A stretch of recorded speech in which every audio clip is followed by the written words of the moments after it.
ഭർത്താക്കന്മാര് ഇസ്ലാമിന് വേണ്ടി ഓടിയിടന്ന് നോട്ടീസ് ഒട്ടിക്കാൻ പോകുന്നു എന്ന് ഭാര്യമാർക്ക് വമ്പിച്ച പരാതി. ചില ഭാര്യമാര് പറഞ്ഞു 9 മണി കഴിഞ്ഞാൽ വാതിൽ ഓർക്കൂല. 9 മണി കഴിഞ്ഞാൽ വാതിൽ ഓർക്കൂല. അള്ളാഹുവിന്റെ ദീനിന് സിനിമ കണ്ടുവരികയല്ല, സംഗീതം ആസ്വദിച്ചു വരികയല്ല, ഓവുചാലിന്റെ വക്കത്ത് വെറുതെ ഇരുന്ന് സ്വര പറഞ്ഞു വരികയല്ല, മൊബൈലോ ഇന്റർനെറ്റ് കഫേലോ കയറി സെക്സ് ആസ്വദിച്ചു വരികയല്ല. നരകത്തിലേക്ക് പോകുന്ന മനുഷ്യരെ സ്വർഗത്തിന്റെ വഴിത്താരകളിലേക്ക് വിളിക്കാൻ വേണ്ടിയാ പോയത്. അതിന് പാകപ്പെടുന്ന ഹാജറമാരുണ്ടാകണം, സാറമാരുണ്ടാകണം. ആസിയ ബീവിയുടെ കഥ എന്താ? തൗഹീദല്ലേ അത്? ആസിയ ബീവിയുടെ കഥ തൗഹീദ. ആർക്കെന്ത് തിരിഞ്ഞു? അത് രാജകൊട്ടാരത്തിലായിരുന്നു ആസിയ ബീവി. മുസ്ലിം ഉമ്മത്ത് ശരിക്കും മനസ്സിലാക്കുക, രാജകൊട്ടാരത്തില് അന്ന് കിട്ടാവുന്നതിൽ വെച്ച് ഏറ്റവും മെച്ചപ്പെട്ട സ്ഥാനം, സുബ്ഹാനല്ലാഹ് അല്ലേ, അന്ന് കിട്ടാവുന്നതിൽ വെച്ച് ഏറ്റവും മെച്ചപ്പെട്ട സ്ഥാനം. ഒരു രാജ്യം ഭരിച്ചിരുന്ന ഭരണാധികാരിയുടെ ഭാര്യ, അവിടെ നിന്നാണ് മൂസാ നബിയുടെ വയല്, മൂസാ നബിയുടെ പ്രസംഗം ആസിയ ബീവിക്ക് ക്ലിക്ക് ചെയ്യാണ്. ഭർത്താവിന്റെ തൊട്ടപ്പുറത്ത് രാജകീയ കസേരയിൽ രാജ്ഞിയിട്ടിരിക്കണാര്?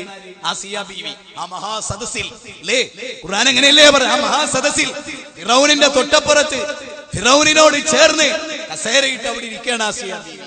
മൂസാ നബിയുടെ പ്രഭാഷണവും ഫിറൗനിന്റെ ഖണ്ഡനവും എല്ലാം കേട്ടു ആസിയ ബീവിയുടെ മനസ്സിൽ. നോക്ക്, ഫിറൗനിന്റെ കൂടെ ശരീരം പങ്കുവെച്ച ആസിയ ബീവി, ആസിയ ബീവിനോടുള്ള ഇഷ്ടം കൊണ്ട് ആണിനെ പോറ്റൂലെന്ന് തീരുമാനിച്ചിട്ട് പോലും മൂസാ നബിയെ പോറ്റിയ അവിടെ ഇല്ലേ വലിയൊരു തത്വം. നമ്മളൊക്കെ പലപ്പോഴും വിചാരിക്കുക എന്താ, അവരോടൊപ്പം ചേർന്ന് എന്താ? നോക്ക്, മൂസാ നബീനെ ഫിറൗന്റെ കയ്യിലാണ് അള്ളാഹ് കൊടുത്തത്.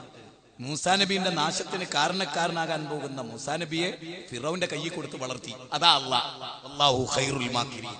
അതുകൊണ്ട് ചില കാര്യങ്ങളൊക്കെ കേൾക്കുമ്പോൾ വല്ലാത്തൊരു ടെൻഷനൊന്നും ആർക്കും വേണ്ട.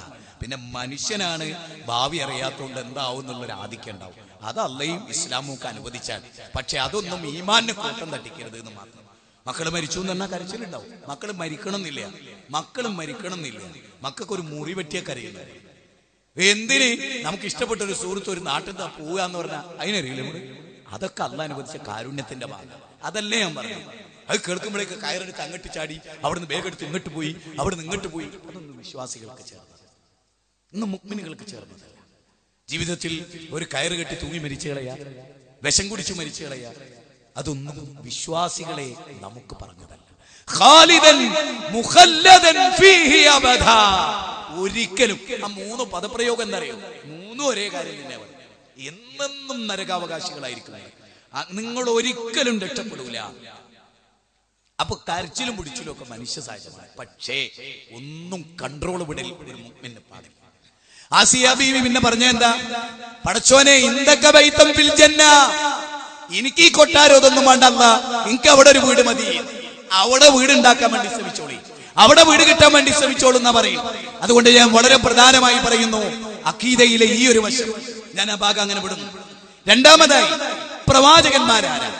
ഞാന് മെനയാന്ന് ഒരാള് ഒരുപാട് സമയം, ഒരു സുന്നി പ്രവർത്തകനാണ്, ഒരുപാട് സമയം സംസാരം എന്താണ്? മഹാന്മാരെ വിളിച്ചുകൂടെ എന്നുള്ളതാണ് വിഷയം. മഹാന്മാരായ ആളുകൾ, മരിച്ചുപോയ മഹാന്മാരായ ആളുകൾ, അവരെ വിളിച്ചു തേടിയാൽ എന്താ അതിലെ തകരാറ്, എന്താ അതിലെ കുഴപ്പം? അങ്ങനൊക്കെ ചരിത്രത്തിൽ ഉണ്ടായിട്ടുണ്ടല്ലോ, സംഭവങ്ങളൊക്കെ ഉണ്ടല്ലോ എന്നൊക്കെയാണ് ചോദ്യം. അവിടെയാണ് നമ്മൾ ചില കാര്യങ്ങൾ ഗൗരവമായി മനസ്സിലാക്കുന്നത്. എന്താ? ഞാൻ നിങ്ങളോട് ഇവിടെ ഇരുന്നു ഈ കഞ്ഞിപ്പുരയിലുള്ള മുസ്ലിമീങ്ങളോട്, ഏത് പ്രസ്ഥാനത്തിൽപ്പെട്ടവരും ഖുർആൻ ഒരാവർത്തി എല്ലാരും കൂടി ഇരുന്നൊരു മധ്യസ്ഥന്റെ തീരുമാനത്തിൽ വായിക്കാൻ തയ്യാറാണ്, ഓതി അർത്ഥം പറയാൻ. എന്നാൽ ഞാൻ പറയണ ഇവിടെ മുജാഹിദുകൾ പറയുന്നതാണ് സത്യം എന്ന് ലോകം അംഗീകരിക്കേണ്ടത്. അതെന്താ? വിശുദ്ധ ഖുർആനിൽ 114 അധ്യായം, 91 അധ്യായം മക്കയിൽ ഇറങ്ങി, 23 അധ്യായം മദീനയിൽ ഇറങ്ങി. അപ്പൊ മക്കിയായ സൂറത്തും മദീനിയായ സൂറത്തും. ഞാൻ നിങ്ങളോട് ചോദിക്കണം, ഇതില് 25 പ്രവാചകന്മാരുടെ ചരിത്രം അല്ലാഹു സുബ്ഹാനഹു വ തആല പറയും. 25 പ്രവാചകന്മാരുടെ ചരിത്രം ഞാൻ മനസ്സ് തട്ടി നിങ്ങളോട് ചോദിച്ചോട്ടെ. ഏതെങ്കിലും ഒരു പ്രവാചകന്റെ ചരിത്രത്തിൽ ആ പ്രവാചകന്റെ മുമ്പ് വഫാത്തായ ഒരു നബിയുടെ ഖബറിടത്തിൽ ചെന്ന് അവിടെ നേർച്ചകൾ നടത്തി, വഴിപാടുകൾ നടത്തി, ആ നബിയോട് ഇലാഹല്ല എന്ന വിശ്വാസത്തോടെ, റബ്ബല്ല എന്ന വിശ്വാസത്തോടെ ആ നബിയോട് തന്റെ ജീവിതത്തിൽ ഒരു കാര്യം ആവശ്യപ്പെട്ട ഒരൊറ്റ സംഭവം സഹിയായ രൂപത്തിൽ ഹദീസിൽ എവിടെങ്കിലും ഉണ്ടോ? ഇല്ല. ഖുർആനിൽ എവിടെങ്കിലും ഉണ്ടോ? ഞാൻ പലപ്പോഴും അയാളോട് ചോദിച്ചു, ഇന്നലെ എന്നോട് സംസാരിച്ചു എന്ന് പറഞ്ഞ കക്ഷിയോട് ചോദിച്ചു, പ്രവാചകന്മാരെ അംഗീകരിക്കുന്നുണ്ടോ? പിന്നല്ലേ അതെ, പ്രവാചകന്മാരെ അംഗീകരിക്കാത്ത ഒരു സുന്നിയാവൂ എന്നായിരുന്നു. ശരി, പ്രവാചകന്മാരുടെ ജീവിതത്തെ അംഗീകരിക്കുന്നുണ്ടോ? ജീവിതത്തെ അംഗീകരിക്കുന്നുണ്ട്. പ്രവാചകന്മാരാണ് നമ്മുടെ മാതൃക അംഗീകരിക്കുന്നുണ്ടോ? അംഗീകരിക്കുന്നുണ്ട്. പ്രവാചകന്മാരാണ് നമ്മുടെ റോൾ മോഡൽ എന്ന് അംഗീകരിക്കുന്നുണ്ടോ? അംഗീകരിക്കുന്നുണ്ട്. പ്രവാചകന്മാർ പഠിപ്പിച്ചതാണ് ദീൻ എന്ന് അംഗീകരിക്കുന്നുണ്ടോ? ഉണ്ട്. എങ്കിൽ ഒരു ചോദ്യമുണ്ട് എനിക്ക് എന്ന് ഞാൻ അയാളോട് പറഞ്ഞു. ഞാൻ ഇങ്ങനെ പറയണമെന്നറിയും, നമ്മളൊക്കെ ഒന്ന് പഠിക്കുക. ഇന്നും നടക്കുന്നത് എന്താ? ശിർക്കല്ലേ മുസ്ലിം ഉമ്മത്തിൽ പ്രചരിപ്പിച്ചുകൊണ്ടിരിക്കുന്നു, പ്രസംഗിച്ചുകൊണ്ടിരിക്കുന്നു. പൂളമംഗലം ഇവിടെ ഞാൻ അലവി സഖാബി എന്നിട്ട് എന്താ? ശിർക്ക് സ്ഥാപിക്കാനല്ലേ വന്നത്? കുഫ്ർ സ്ഥാപിക്കാനല്ലേ വന്നത്? ദീന് പഠിപ്പിക്കാനാ വന്നത്? മതം പഠിപ്പിക്കാനാ വന്നത്? അള്ളാഹുവിലേക്ക് മനുഷ്യരെ അടുപ്പിക്കാനാണോ വന്നത്? അള്ളാഹുവിൽ നഗറ്റി പടപ്പുകൾ തന്നെ നമുക്ക് എല്ലാത്തിനും മതി എന്ന് പഠിപ്പിക്കാനല്ലേ വന്നത്? അല്ലേ? അള്ളഹാനോട് വിളിച്ചാൽ കിട്ടുന്നതിനേക്കാൾ വേഗത്തിൽ വൈദീശയോട് വിളിച്ചാൽ കിട്ടുന്നല്ലേ അമ്പലക്കടവ് അബ്ദുൽ ഹമീദ് റൈസി പറഞ്ഞു അല്ലേ? അയാളെ ക്ലിപ്പിംഗ് നിങ്ങളൊക്കെ കേട്ടല്ലേ? അള്ളഹാനോട് ചോദിക്കുന്നതിനേക്കാൾ വേഗത്തിൽ മൊയ്തീൻഷയോട് വിളിച്ചാൽ കിട്ടും. ഏതുപോലെ ലോക്കൽ KSRTC പോകുന്ന പോലെയാണ് അള്ളഹാനോടുള്ള ചോദ്യം. ബെൻസ് കാറിൽ പോകുന്നതിന് തുല്യാണ് മൊയ്തീൻഷയോടുള്ളതെന്ന് അയാൾ പച്ച മലയാളത്തിൽ പ്രസംഗിച്ചല്ലേ? ഇന്നും അയാൾ ജീവിച്ചിരിപ്പില്ലേ? ഇന്നും ആ ക്ലിപ്പിംഗ് ജീവിച്ചിരിപ്പില്ലേ? എന്തുണ്ടായൊക്കെ പറയാം. നേരെ മറിച്ച് നിങ്ങൾ ഇവിടെ ഒന്ന് ചിന്തിക്ക്. എന്റെ ചോദ്യം ഞാൻ അയാളോട് ചോദിച്ചു, ശരി, പ്രവാചകന്മാരാണ് റോൾ മോഡൽ എന്ന് നിങ്ങൾ പറഞ്ഞല്ലോ, ശരി, അതില് രോഗം വന്ന പ്രവാചകന്മാരുണ്ടായിട്ടുണ്ടോ എന്ന് ചോദിച്ചാൽ അയാളോട്. ഉണ്ടായിട്ടുണ്ട്. കുട്ടികളില്ലാത്ത ദുഃഖിച്ച പ്രവാചകന്മാരുണ്ടായിട്ടുണ്ടോ എന്ന് ഉണ്ട്. ശരി, കുട്ടികളില്ലാതെ ദുഃഖിച്ച പ്രവാചകന്മാർ എന്ത് ചെയ്തു എന്നാ ഖുർആനിലുള്ളത്? ഞാൻ എടുത്തു. അപ്പൊ മിണ്ടണില്ല. ഞാൻ ചോദിച്ചു, പ്രവാചകന്മാർ രോഗം വന്നപ്പോ ദർഗയെ പോയതായി ഖുർആനിലില്ല. മരിച്ചുപോയ മഹാനെ വിളിച്ചതായിട്ടും ഖുർആനിലില്ല. ഔലിയ അമ്പിയാക്കൾ കൊടുത്ത മുഅ്ജിസത്ത് കറാമത്ത് കൊണ്ട് രോഗം മാറ്റണേ എന്ന് പറഞ്ഞതായിട്ടും ഖുർആനിലില്ല. രോഗം മാറാൻ റബ്ബിനോട് പ്രാർത്ഥിച്ചു എന്ന് ഞങ്ങൾ പറയുന്നു, അത് ഖുർആനിലുണ്ട് താനും. അപ്പൊ നിങ്ങളാണോ ഖുർആന്റെ അനുയായികൾ? ഞങ്ങളാണ്. ഇത് വളരെ നാടൻ മനുഷ്യന്മാരോടാണ് ഞാൻ പറയുന്നത്. അതായത് ഒരു പ്രവാചകന് 12 കൊല്ലം രോഗം വരുന്നു. മുസ്ലിങ്ങളെ ഇനിയെങ്കിലും ചിന്തിച്ചിട്ടില്ലെങ്കിൽ ഇതൊരു പുതിയ നൂറ്റാണ്ടിന്റെ തുടക്കത്തില് 2000 കഴിഞ്ഞ് 13 വർഷമായിട്ടേ എന്ന് പറഞ്ഞാൽ 2100 ആവുമ്പോ ഒരു നൂറ്റാണ്ടാവും. 3000 ആവുമ്പോ 1000 വർഷത്തിന്റെ ചരിത്രം ഉണ്ടാവും. ഞാൻ ഒന്ന് ചോദിച്ചോട്ടെ നിങ്ങളോട്, ഇനി വരുന്ന കാലയളവിലെങ്കിലും ഈ പുരോഹിതന്മാർക്ക് പറ്റിക്കാൻ പാകത്തിൽ, ചതിക്കാൻ പാകത്തിൽ നിന്നു കൊടുക്കണോ മുസ്ലിമീങ്ങളെ? അത് ഓരോരുത്തരും ആലോചിക്കുക. അവിടെയാണ് എന്റെ ചോദ്യം. പെർഫെക്റ്റ് ആണ്. അതിന് മറുപടി അറിയാൻ ഒരു മൊയ്ലിയാർ തലകുത്തി നിന്നാലും ആവൂല. ഇനി 2 കെട്ട് തുണി വെച്ചിട്ട് തലയെ കെട്ടി തായോട്ട് വാലാട് തൂങ്ങിയാലും ഇതിന് മറുപടി അറിയാൻ കഴിയില്ല. അതെന്താ? ആ ചോദ്യം എന്താ? യാക്കൂബ് നബി അലൈഹിസ്സലാമും അയ്യൂബ് നബിയുടെ ജീവിതത്തിലെയും 2 സംഭവങ്ങൾ ഞാൻ പറയാം. ഒന്ന്, സർവ്വസാധാരണമായി ഇപ്പൊ നമ്മുടെ നാട്ടിൽ നടക്കുന്ന ഒരു കാര്യമാണ് കുട്ടികളെ മിസ്സാകുക, മക്കളെ കാണാതാകുക, മക്കളെ നാട് വിട്ടുപോവുക, അല്ലെ മക്കളെ തട്ടിക്കൊണ്ടുപോവുക, മക്കളെ ആരെങ്കിലും കൊണ്ടുപോയി കൊല്ലുക, ഇങ്ങനെ തുടങ്ങി മക്കളെ നഷ്ടപ്പെടുക. ഇങ്ങനെ ഒരു ചരിത്രം അല്ലാഹു ഖുർആനിൽ പറയുന്നുണ്ട്. യാക്കൂബ് നബിയുടെ മകനെ നഷ്ടപ്പെട്ടതായി സൂറത്ത് യൂസുഫിൽ അല്ലാഹു പറയുന്നു. നമ്മൾ ചിന്തിക്കേണ്ട പോയിന്റാണ്. സൂറത്ത് യൂസുഫിൽ അല്ലാഹു സുബ്ഹാനഹു വ തആല യാക്കൂബ് നബിയുടെയും യൂസുഫ് നബിയുടെയും കഥ പറയുന്നത് എന്തിനാ? അഥവാ ആ ചരിത്രം നമുക്ക് വിശദീകരിച്ചിരുന്നത് എന്തിനാ? അങ്ങനെ ജീവിക്കാനാണോ അല്ല അതിനെതിരായി പ്രവർത്തിക്കാനാണോ? ഇത് മാന്യമായൊരു ചോദ്യമാണ്. ഇതൊരു വിമർശനമല്ല, ഇതൊരു മാന്യമായ ചോദ്യമാണ്. ഒരു പ്രവാചകന് മകനെ നഷ്ടപ്പെട്ടപ്പോൾ അദ്ദേഹം എന്തു ചെയ്തു എന്നത് മുസ്ലിമീങ്ങൾക്ക് മാതൃകയല്ലേ? വജഅൽനാഹും അയിമ്മത്തൻ യഹ്ദൂന ബിഅംരിനാ ഫൗഹൈനാ ഇലൈഹിം ഫീലൽ ഖൈറാത്ത് എന്നതിന് പിന്നെ എന്ത് വിലയുള്ളത്? എന്ത് വിലയുള്ളത്? എന്താ മുസ്ലിം ഉമ്മത്ത് ഖുർആനിനോട് യാതൊരു കൂറും വെച്ച് പുലർത്താത്തത്? ഈ ഖുർആനിൽ എന്റെ പൊന്നു മുസ്ലിങ്ങളെ സൂറത്ത് എന്റെ വാക്കിന് മൂർച്ച ഉണ്ടാവും. അത് ആത്മാർത്ഥത കൊണ്ട് വരുന്നതാണ്, വേറൊന്നുമില്ല. ഞാനുമായി ഒന്ന് അടുത്തു നോക്ക്, എന്നുമായി ഒരു കൂട്ടുകെട്ട് കെട്ടി നോക്ക്. ഞാൻ പറയുന്നത് ആദർശം പറയുമ്പോൾ മയപ്പെടുത്താൻ വയ്യ. എന്റെ ശബ്ദത്തിനോ ഭാവത്തിനോ ഒച്ചക്കോ വ്യത്യാസം വരുന്നുണ്ടെങ്കിൽ നരകമെന്ന യാഥാർത്ഥ്യത്തെ ഒരിക്കലും കള്ളം പറയാത്ത റസൂൽ നമുക്ക് പറഞ്ഞു തന്നു എന്നതുകൊണ്ടാണ്. നമ്മളെ ഏറ്റവും സ്ട്രൈക്ക് ചെയ്ത് എന്താണെന്നറിയുന്നത്? ജീവിതത്തിലൊരു ശത്രു പോലും മുഹമ്മദ് നബി കള്ളം പറയുമെന്ന് പറഞ്ഞിട്ടില്ല. ഒരു ശത്രുവിന് പറയേണ്ട ഘട്ടത്തിൽ പോലും പറയാൻ കഴിഞ്ഞിട്ടില്ല. ഇറാഖിലെ ചക്രവർത്തിയുടെ മുമ്പിൽ നബി കള്ളം പറയുന്ന ആളാന്ന് പറഞ്ഞാൽ അവിടുത്തെ മുസ്ലിങ്ങളെ കഥ അന്ന് കഴിയുമായിരുന്നു. എന്നിട്ട് പോലും അബൂ സുഫിയാന്റെ നാവ് ചലിച്ചില്ല നബി കള്ളം പറയുന്നു പറയാൻ. ആ മഹൽ വ്യക്തിയാ പറയണത്, ആരിങ്ങളെ ചതിച്ചാലും ഞങ്ങളെ ചതിക്കൂല, ആരിങ്ങളോട് കള്ളം പറഞ്ഞാൽ ഞങ്ങളോട് കള്ളം പറയില്ല, നരകം സത്യമാണ്. വന്നാറു മിസ്ലു ദാലിക്. ഒരു ചെരുപ്പിന്റെ വള്ളി നിങ്ങളുടെ വിരലിൽ എത്ര ചേർന്ന് നിൽക്കുന്നുവോ അത്ര സ്വർഗ്ഗം അടുത്തുണ്ട്. വന്നാറു മിസ്ലു ദാലിക്. നരകവും അങ്ങനെ തന്നെ. ആ നരകത്തിൽ നിന്ന് എല്ലാരും രക്ഷപ്പെടണം. മുജാഹിദുകളും സുന്നികളും ജമാഅത്ത് മുസ്ലിങ്ങളായ എല്ലാരും ആ നരകത്തിൽ നിന്ന് രക്ഷപ്പെടണം. ഈ ആഗ്രഹം കൊണ്ടാ പറയണേ. ഒന്ന് ആലോചിച്ച് നോക്ക്. അവിടെ ഞാൻ ചോദിക്കുന്നത്, ഒരു സൂറത്ത് അംബിയായിലെ 73-ാമത്തെ വചനം നിങ്ങൾ കേൾപ്പിച്ചു. എന്താ അതിന്റെ അർത്ഥം എന്നറിയോ നിങ്ങൾക്ക്? ഞാൻ തെരഞ്ഞെടുത്ത പ്രവാചകന്മാർ, അവർക്ക് ഞാൻ ഹിദായത്ത് നൽകി. നിങ്ങൾ അവരെയാണ് പിന്തുടരേണ്ടത്. അവർക്ക് നാം വഹി നൽകുകയാണ് എന്താണ് ഇസ്ലാം എന്ന്. അതുകൊണ്ട് നിങ്ങൾ ബേജാറാകണ്ട. അവർ ഊഹിച്ചു പറഞ്ഞതല്ല, ധാരണ പറഞ്ഞതല്ല. എന്താണ് ദീനെന്ന് നാം അവർക്ക് വഹി നൽകുകയാണ്. അതുകൊണ്ട് നിങ്ങൾ ഭയപ്പാടില്ലാതെ ആ പ്രവാചകന്മാർ പഠിപ്പിച്ച പോലെ ജീവിച്ചോളി എന്ന് അള്ളാഹ് പറഞ്ഞാൽ ഒരൊറ്റ നബിയെ APK സുന്നി അംഗീകരിച്ചില്ല എന്ന് ഞാൻ തെളിയിച്ചു തരാം. ഒരു നബീനെ അനുസരിച്ചിട്ടില്ല നിങ്ങളെന്ന് ഞാൻ 10 മിനിറ്റ് കൊണ്ട് തെളിയിച്ചു തരാം. ഒരു കാര്യത്തിൽ പോലും ഒരു പ്രവാചകനെയും ജീവിതത്തിൽ 1 മിനിറ്റ് പോലും നിങ്ങൾ അംഗീകരിച്ചിട്ടില്ല എന്ന് ഞാൻ തെളിയിച്ചു തരാം. എല്ലാ വിഷയത്തിലും നിങ്ങൾ എന്തൊരു കർമ്മം ചെയ്താലും ആ കർമ്മം പൂർത്തിയാകുന്നതിനിടക്ക് ഒന്ന് നബി പഠിപ്പിച്ച് അതിൽ ഇന്നൊന്ന് നബി പഠിപ്പിക്കാതെ, അല്ലെ ഒന്ന് വേറെ ആയിരിക്കും, അല്ലേ ഒന്ന് ഒരു ഫുള്ളായിട്ടൊരു സുന്നത്ത് പോലും ഒരു പ്രവാചകൻ അനുസരിക്കാൻ കഴിഞ്ഞില്ല. ഹൗദിന്റെ അടുത്ത് വന്ന് ഒതു ചെയ്യുമ്പോൾ മുഹമ്മദിനെ പഠിപ്പിച്ച് ഒന്നെടുക്കാൻ നിങ്ങൾക്ക് ജീവിതത്തിനിടയിൽ ഷാഫി മദ്ഹബ് കഴിഞ്ഞിട്ടുണ്ടോ? ഹനഫി മദ്ഹബ് കഴിഞ്ഞിട്ടുണ്ടോ? മദ്ഹബി പക്ഷപാതികൾ കഴിഞ്ഞിട്ടുണ്ടോ? മുത്തുനബി ഒന്നെടുത്ത പോലും ഒന്ന് ഒന്നെടുക്കാൻ കഴിഞ്ഞിട്ടില്ല. ഒരു വുളു ചെയ്യാൻ പോലും ഈ ഉമ്മത്തിന് നബിയെ പൂർണ്ണമായി അനുസരിക്കാൻ കഴിഞ്ഞിട്ടില്ല സല്ലല്ലാഹു അലൈഹി വസല്ലം. അതുകൊണ്ട് ഇനി ഞാൻ പറയുന്നത്, പടച്ചോനെ ഓർത്തിട്ട്, പടച്ച റബ്ബിനെ ഓർത്തിട്ട് മരണം തൊണ്ടക്കുഴിയിലെത്തുന്ന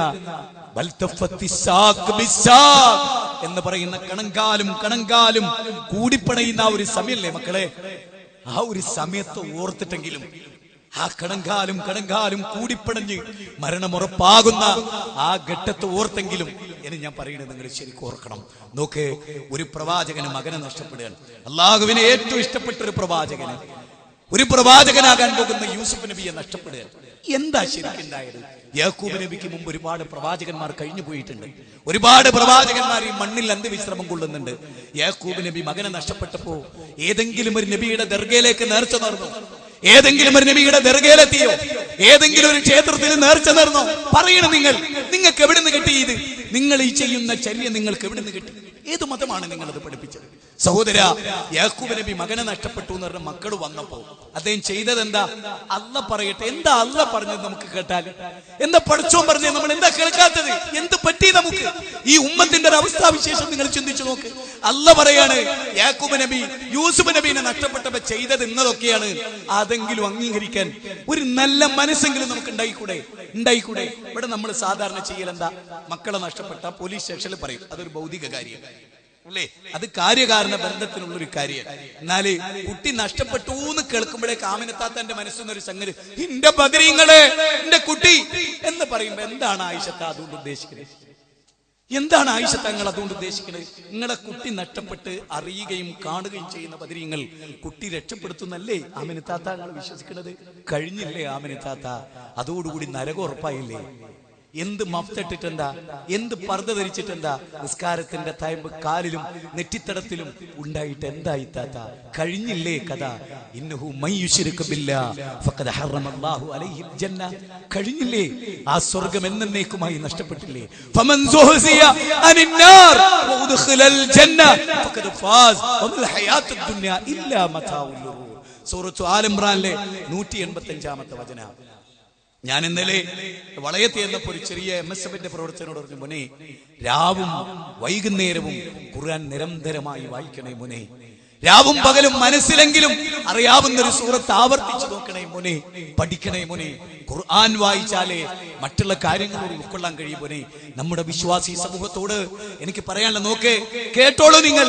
യൂസുഫ് നബീനെ നഷ്ടപ്പെട്ടു എന്ന് പറഞ്ഞ് ജ്യേഷ്ഠന്മാര് വരികയാണ്. അതായത് ഒരു ബാപ്പാന്റെ ബാക്കിയുള്ള മക്കൾ വരികയാണ്. യൂസുഫ് നബീനോട് അങ്ങേയറ്റത്തെ ഇഷ്ടമായിരുന്നു. യൂസുഫ് നബിയിൽ പലതും യാക്കൂബ് നബി പ്രതീക്ഷിച്ചിരുന്നു. കാരണം അവന്റെ സ്വപ്നം അതായിരുന്നു. അതുകൊണ്ട് ഒരു പ്രവാചകൻ എന്ന നിലയിൽ അദ്ദേഹത്തിന് ചില ധാരണകൾ ഉണ്ടായിരുന്നു. സഹോദരങ്ങളെ, ആ മകനെ നഷ്ടപ്പെട്ടപ്പോ ഇശാ സമയത്ത് ബാക്കിയുള്ള മക്കൾ കരഞ്ഞു വന്നു. യാക്കൂബ് നബി പറഞ്ഞ വാക്കെന്താ? അതാണ് ഒരു മുഅ്മിൻ. അങ്ങനെയായിരിക്കുന്ന ഒരു മുഅ്മിൻ. തലക്ക് കൈ കൊടുത്ത് അടിച്ച് നെഞ്ഞത്തടിച്ച് ഒരു ചൂട്ടെടുത്ത് മക്കളെ നേരെ ഓടി, കല്ലെടുത്ത് മക്കളെ എറിഞ്ഞ്, അങ്ങനെയൊക്കെ ആയിരിക്കും നമ്മൾ ചെയ്യുക. സ്നേഹം കൊണ്ട് കണ്ണ് കാണാത്തൊരവസ്ഥ. പക്ഷേ യാക്കൂബ് നബിയുടെ ചരിത്രം ഞാൻ അതാ പറയുന്നത്. ഫാത്തിഹയിൽ നമ്മളൊരു കാര്യം ആവശ്യപ്പെടുന്നുണ്ട് പടച്ചോനോട്. എന്താ അത്? പടച്ചോനെ, നീ അനുഗ്രഹിച്ച പ്രവാചകന്മാരുടെ പാതയിൽ നീ ഞങ്ങളെ ചേർക്കണേ. പ്രവാചകന്മാരുടെ പാത എന്താ? നമ്മുടെ പ്രാർത്ഥന എന്താ? മിനൻ നബിയീന വസ്സുദ്ദീഖീന വശുഹദാഇ വസ്സാലിഹീൻ. സൂറത്തുൽ നിസായിലെ 69-ാമത്തെ വചനം. അമ്പിയാക്കളുടെ കൂട്ടത്തിൽപ്പെടുത്തണേ. ഒരു മകൻ നഷ്ടപ്പെട്ടു എന്ന് കേൾക്കുമ്പോൾ എനിക്ക് അനുഭവമുണ്ട്. എന്റെ ചെറിയ മോൾ ആയിഷനെ പെട്ടെന്ന് കാണുന്നില്ല എന്നുള്ളൊരു പ്രശ്നം ഇങ്ങനെ വന്നപ്പോ ബേജാറായണ്ട, അള്ളാഹു അനുഗ്രഹിക്കും, ഇവിടെ ഉണ്ടാവും. നമുക്ക് അത്രേ ഉള്ളൂ. പടച്ചോൻ വിധിച്ചതാണോ? തിരിച്ചു കിട്ടും. പടച്ചോൻ വിധിച്ചതല്ലേ? തിരിച്ചു കിട്ടൂല.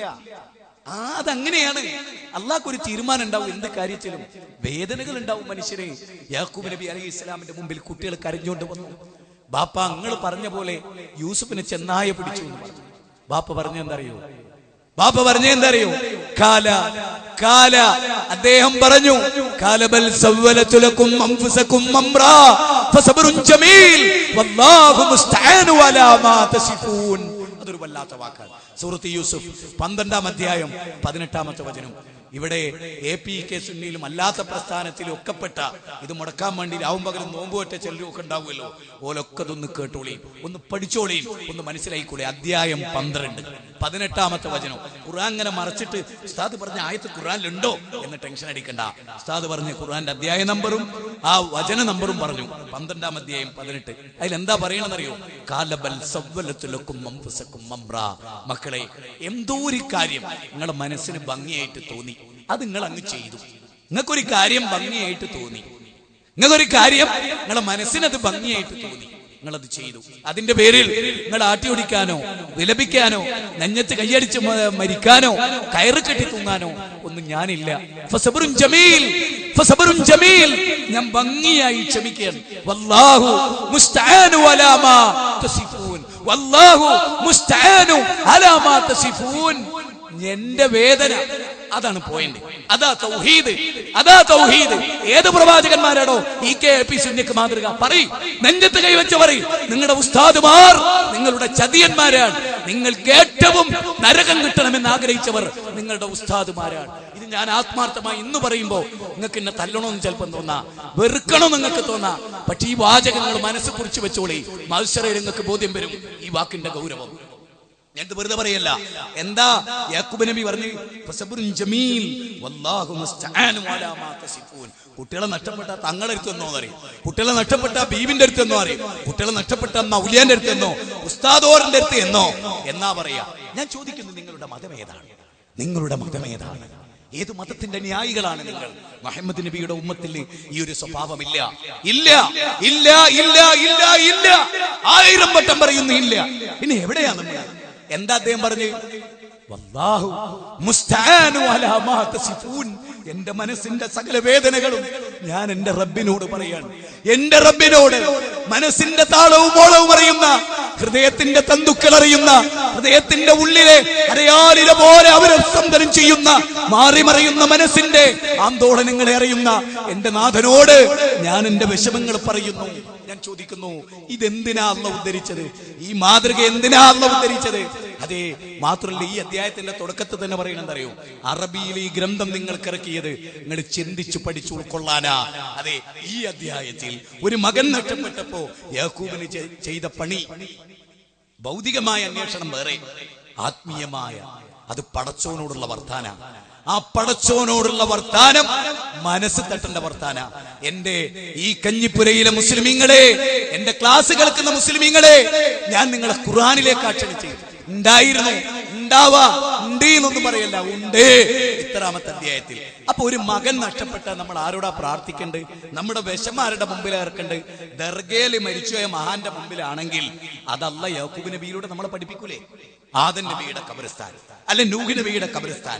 ആ ഖബറിസ്ഥാനിലേക്ക് നേർച്ച നേരുക, ആ ഖബറിസ്ഥാനിൽ പോയി പ്രാർത്ഥിക്കുക. എന്താ അള്ളാഹ് ഒരെണ്ണം പറഞ്ഞാൽ ഒരെണ്ണം. ഞാൻ ഏതെങ്കിലും മുസ്ലിയാക്കന്മാർ ഇവിടെ ഉണ്ടെങ്കിൽ വെല്ലുവിളിക്കുക. ഞങ്ങൾ നിങ്ങൾക്ക് ഇവിടെ കയറി വരാം സൗമ്യമായിട്ട്. എന്നിട്ട് നിങ്ങൾ ഓതി തരണം ഖുർആന്.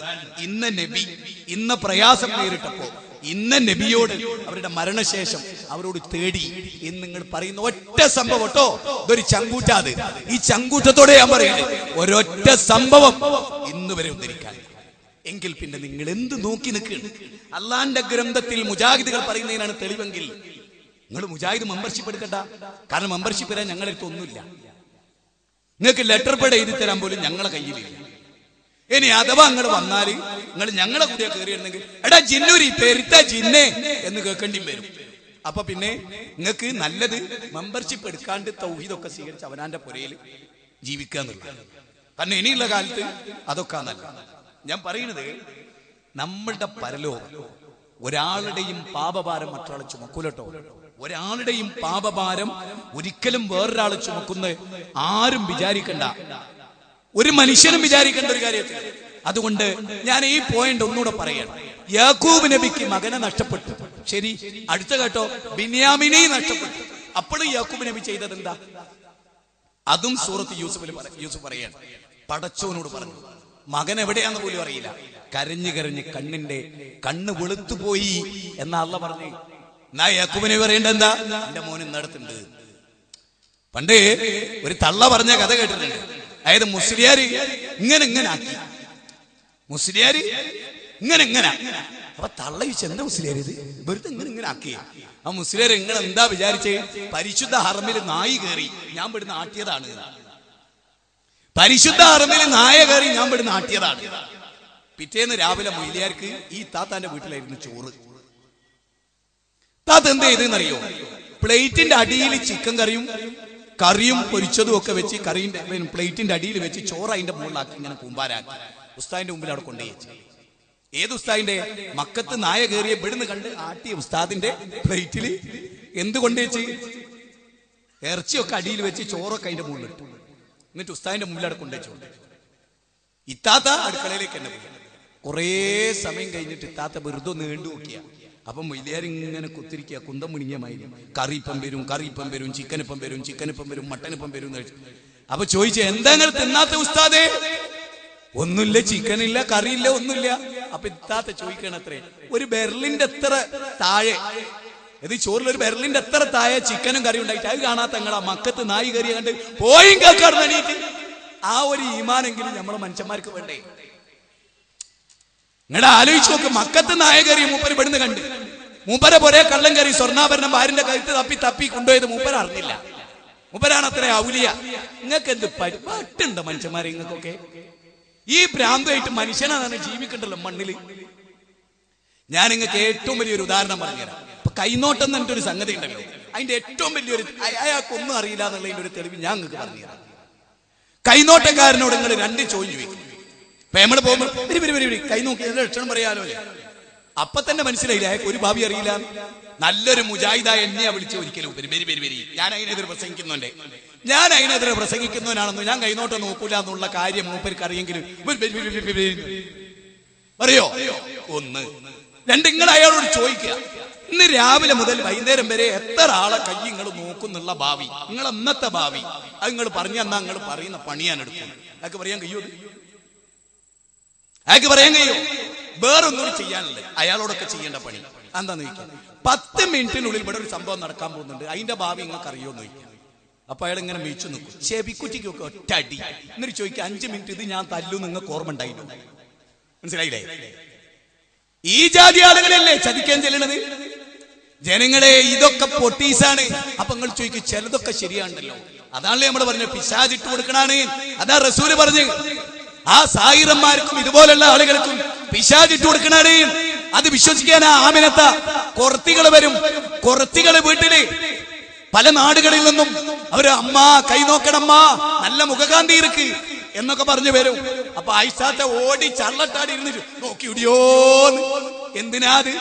മാത്രമല്ല, ഓൻ കൈ നോക്കിയിട്ട് ആദ്യമൊക്കെ ചെല്ലു 2 മാസം കൊണ്ട് നിങ്ങൾ കോടീശ്വരനാക്കാൻ പോകുന്നു.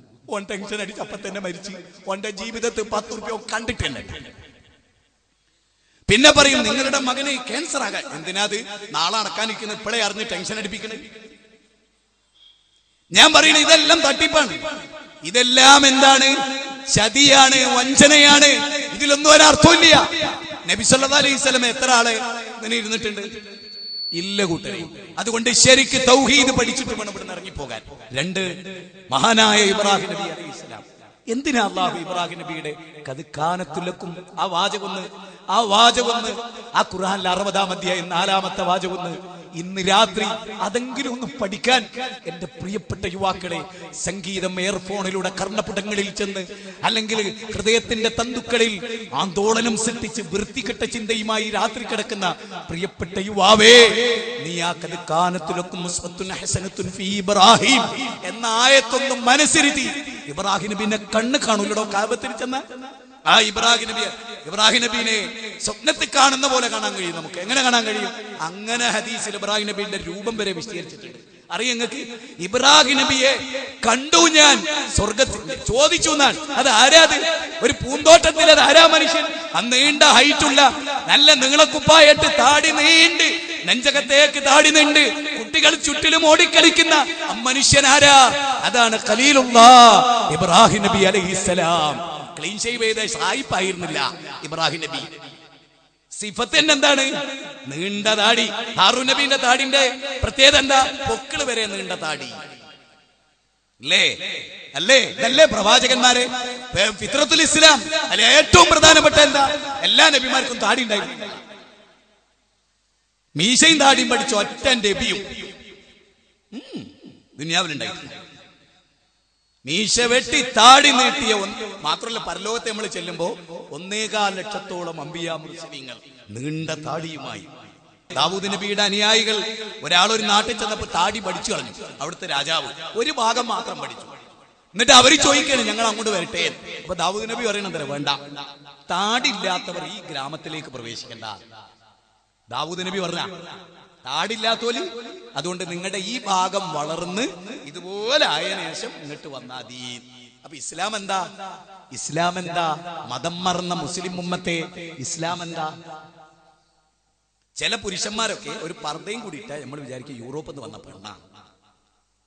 കാരണം ഓന്റെ ലൈഫിൽ ഓൻ ഏറ്റവും കൂടുതൽ ചൊരണ്ടിയത് ഓന്റെ മുഖ.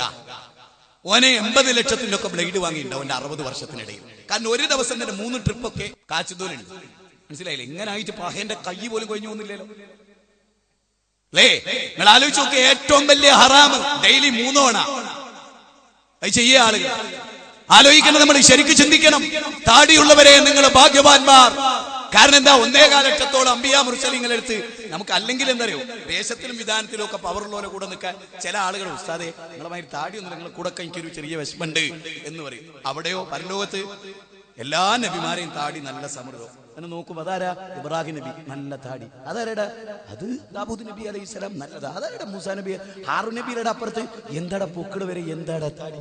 ഒരൊറ്റ താടിയില്ലാത്ത നബിമാരും ആ സദസ്സിലില്ല. മഹ്ശറയിൽ നരിയാണിന്റെ മേലെ തുണിയെടുത്ത പ്രവാചകന്മാർ, താടി സമൃദ്ധമായി നീട്ടിയ പ്രവാചകന്മാർ, മുടി ചീകി വെച്ച പ്രവാചകന്മാർ. ആ പ്രവാചകന്മാരുടെ നടുവിൽ നിൽക്കാനുള്ള സൗഭാഗ്യം നമുക്കുണ്ടാവും. ഭാര്യ പറയാണ്, ഇങ്ങളെ കൂടെ ഞാൻ നിൽക്കില്ല, എനിക്ക് ഈ താടി ഒന്നും വെച്ച് ഊശായി താടി ആടിന്റെ മാതിരി കൊറ്റനാടിന്റെ മാതിരി കാക്ക നിങ്ങളെ കൂടെ എനിക്ക് കമന്റിലാണ്. ഓളെ അപ്പത്തലാക്കിലുള്ള പോലെ ഉണ്ടാക്കില്ല. ഓളെ അല്ലാന്റെ റസൂലിന്റെ ദീനിനെതിരെ സംസാരിക്കാനാണ്.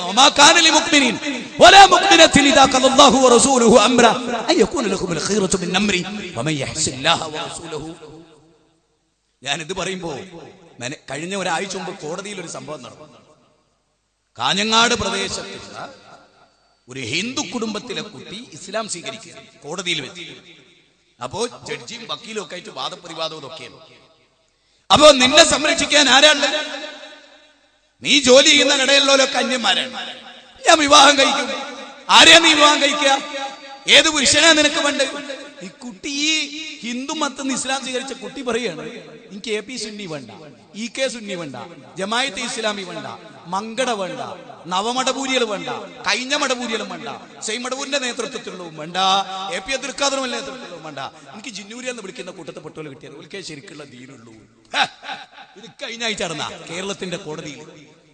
ആ പെണ്ണിന്റെ ഈമാനെങ്കിലും താടി നീട്ടുള്ള ഒരു ചെറുപ്പക്കാരന്റെ മദീനയ്ക്ക് അങ്ങനെ ഒരു പയ്യൻ കാണാൻ ചെന്നപ്പോ അവളുടെ ആളുകൾ ചോദിച്ചു, അവളുടെ അതായത് ഇസ്ലാം സ്വീകരണത്തിന് കാരണമായി തീർന്ന നാട്ടിലെ മുസ്ലിങ്ങൾ ചോദിച്ചു, എന്താ നിന്റെ ഇഷ്ടത്തിനൊത്തോ? അപ്പോൾ അവൾ പറയാണ്, താടി സമൃദ്ധമായിട്ടൊന്നും വളർന്നിട്ടില്ല, പിന്നെ ഞാൻ പ്രതീക്ഷിക്കുകയാണ് അവിടെയും ഇവിടെയൊക്കെ കുറച്ച് താടിയുള്ളൂ, ഭാവിയിലാവാം. എന്താ ഒരു പെണ്ണ് ഒരു താടിയുടെ കാര്യത്തിൽ നിങ്ങൾക്കറിയോ? അപ്പൊ നമ്മൾ പലപ്പോഴും ചോദിക്കും സുന്നത്തല്ലേ, എന്നാ ആ സുന്നത്തായ കാര്യം എപ്പോഴെങ്കിലും ഉപേക്ഷിച്ച ഒരു നബീന്റെ പേര് പറ. ജീവിതത്തിൽ എപ്പോഴെങ്കിലും ഒരു ദിവസമെങ്കിലും താടി വടിച്ച ഒരു സ്വഹാബിയുടെ പേര് ഇല്ലേ ഇല്ല എന്ന് പറഞ്ഞാൽ അത് തെളിയിക്കുന്നത് എന്താ? ജീവിതത്തിൽ ഒരിക്കലും വളർന്നാ പിന്നെ തൊടാൻ പാടില്ലാത്ത എന്തോ ഒരു സംഭവമായി ഇസ്ലാമിൽ. ഇത് തല പോലും എന്ത് ചെയ്യും? ഹജ്ജിനും ഉംറക്കും മുണ്ടനം ചെയ്യും. താടിമ കളിക്കരുത്. താടിയാണോ ഒരു മുസ്ലിമിന്റെ ഏറ്റവും വലിയ ഐഡന്റിറ്റി? വേഷവിധാനത്തിൽ, ഭൗതിക ഭാവങ്ങളിൽ. താടി വെച്ചിട്ട് കള്ളുടിച്ചാൽ അവനെ വേറെ കൈകാര്യം ചെയ്യും.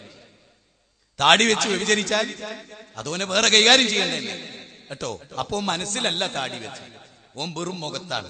മനസ്സിലാ താടി, മനസ്സിലാ പർദ്ദ. പർദ്ദട്ടിട്ട് വേശ്യാലയത്ത് പോയാലോ? അപ്പോൾ പർദ്ദ ധരിച്ച ശരീരത്ത് മാത്രം കാപട്യത്തിന്റെ, മനസ്സിന്റെ കുറുകെ കേട്ടോ. ബ്രാഹ്മണൻ ധരിച്ച പൂണൂല് നെഞ്ഞിന്റെ മുകളാണ്.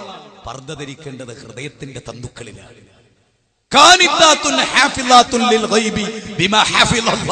എന്നിടത്താ പർദ്ദ ധരിക്കേണ്ടത്. മനസ്സിലായോ? മനസ്സിലായോ? ഞാൻ പറഞ്ഞിടത്തേ മടങ്ങിപ്പോ. ഇബ്രാഹിം നബിയിൽ നിങ്ങൾക്ക് ഉത്തമമായ മാതൃക ഉണ്ടായിട്ടുണ്ട്. ആ മാതൃക എന്താ? ഇബ്രാഹിം നബി അലൈഹിസ്സലാം 86 വയസ്സുവരെ കുട്ടികളില്ല.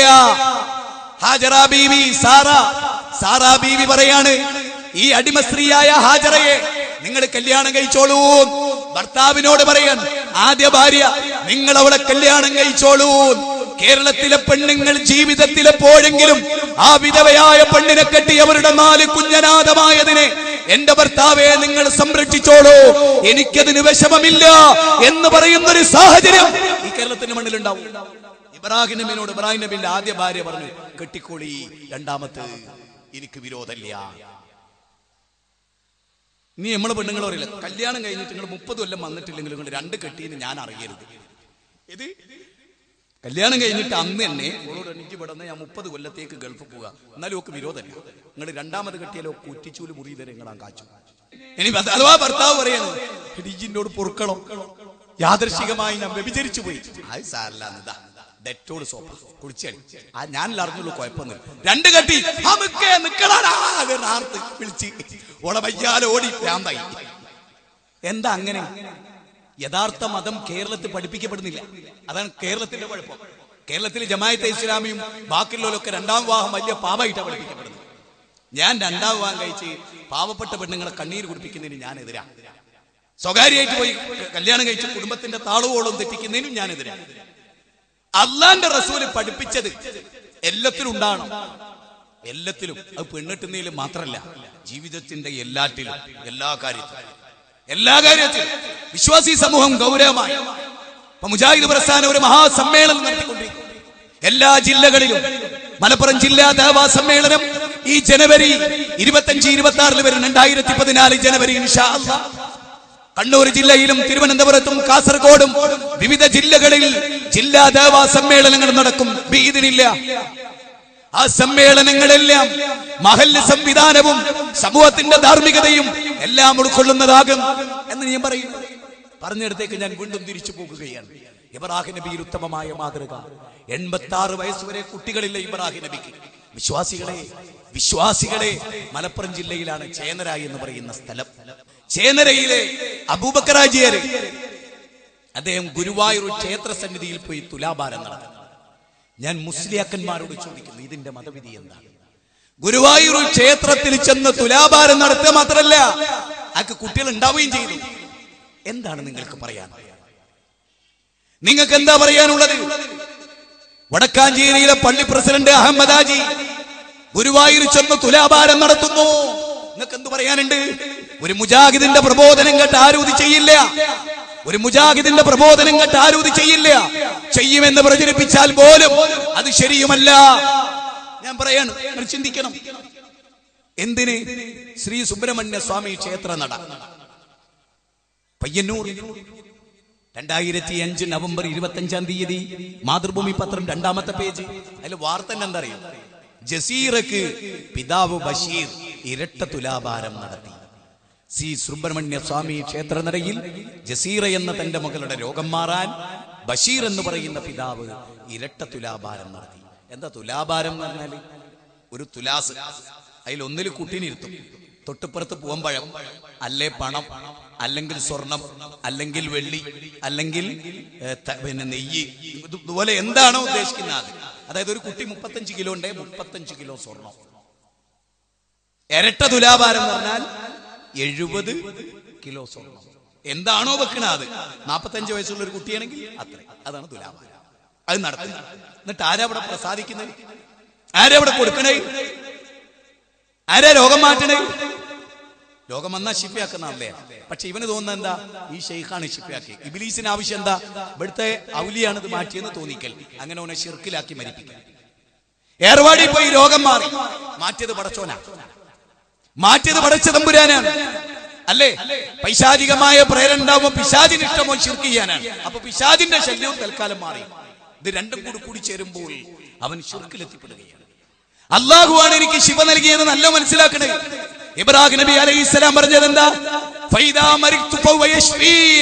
എനിക്ക് രോഗം വന്നാൽ, എനിക്ക് രോഗം തരുന്ന അല്ല എന്ന് പറഞ്ഞില്ല, എനിക്ക് രോഗം വന്നാൽ അത് ശിഫയാക്കുന്നവൻ അല്ലയാ. അതാ ഇബ്രാഹിം നബിയിലെ മാതൃക. ആ മാതൃക കണ്ട ഇവിടെ മുസ്ലിമീങ്ങൾക്ക് എന്താ അതിന്റെ മതവിധി? ഇബ്രാഹിം നബി 86-ാമത്തെ വയസ്സിൽ പ്രാർത്ഥിച്ചത് പടച്ചവനോടാ, റബ്ബി ഹബിലി മിനസ് സ്വാലിഹീൻ, പടച്ചോനെ സ്വാലിഹായ സന്താനത്തെ തരണേ. ഇബ്രാഹിം നബി ഒരു ദർഗയിലും പോയില്ല, ഒരു മന്ത്രിച്ചൂതിചാരനും കിട്ടിയില്ല, ഒരൗലിയന്റെയും സ്ഥാനത്ത് പോയില്ല. ഞാൻ ചോദിക്കുന്നത് വിശ്വാസികളെ, മുസ്ലിമീങ്ങളെ, നമുക്ക് എവിടുന്ന് കിട്ടി? എന്തെല്ലാം തട്ടിപ്പുകളാണ് ഇത് കണ്ടങ്ങള്.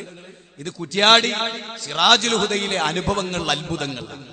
ഇതിലൊക്കെ ഓരോ അത്ഭുതങ്ങൾ വായിച്ചാൽ ചിരിക്കുകയും ചെയ്യും, നിലയും പിടിക്കും, രണ്ടും ഉണ്ടാവും. ഞാൻ ചില അനുഭവം, ആളുകളെ പറ്റിക്കാണ്, കായ് ഉണ്ടാക്കുകയാണ്, പാവപ്പെട്ട മനുഷ്യന്റെ പണം വെട്ടിമിണുങ്ങാൻ കാശുണ്ടാക്കുകയാണ്. ചില കാര്യങ്ങൾ നിങ്ങളെ ഞാൻ കേൾപ്പിച്ചു തരാം. വല്ലാത്തതാണ് ചില കാര്യങ്ങളൊക്കെ. ചിലതൊക്കെ നമ്മൾ ചിന്തിക്കേണ്ട ചില കാര്യങ്ങൾ. റിയാദിൽ ജോലി ചെയ്യുവാൻ ആളാണ് ഞാൻ. ഉസ്താദേ, പേരോട് ഉസ്താദിനോടാട്ടോ, ബഹുപേരോട് ഉസ്താദേ, റിയാദിൽ ജോലി ചെയ്യുന്നവനാണ് ഞാൻ.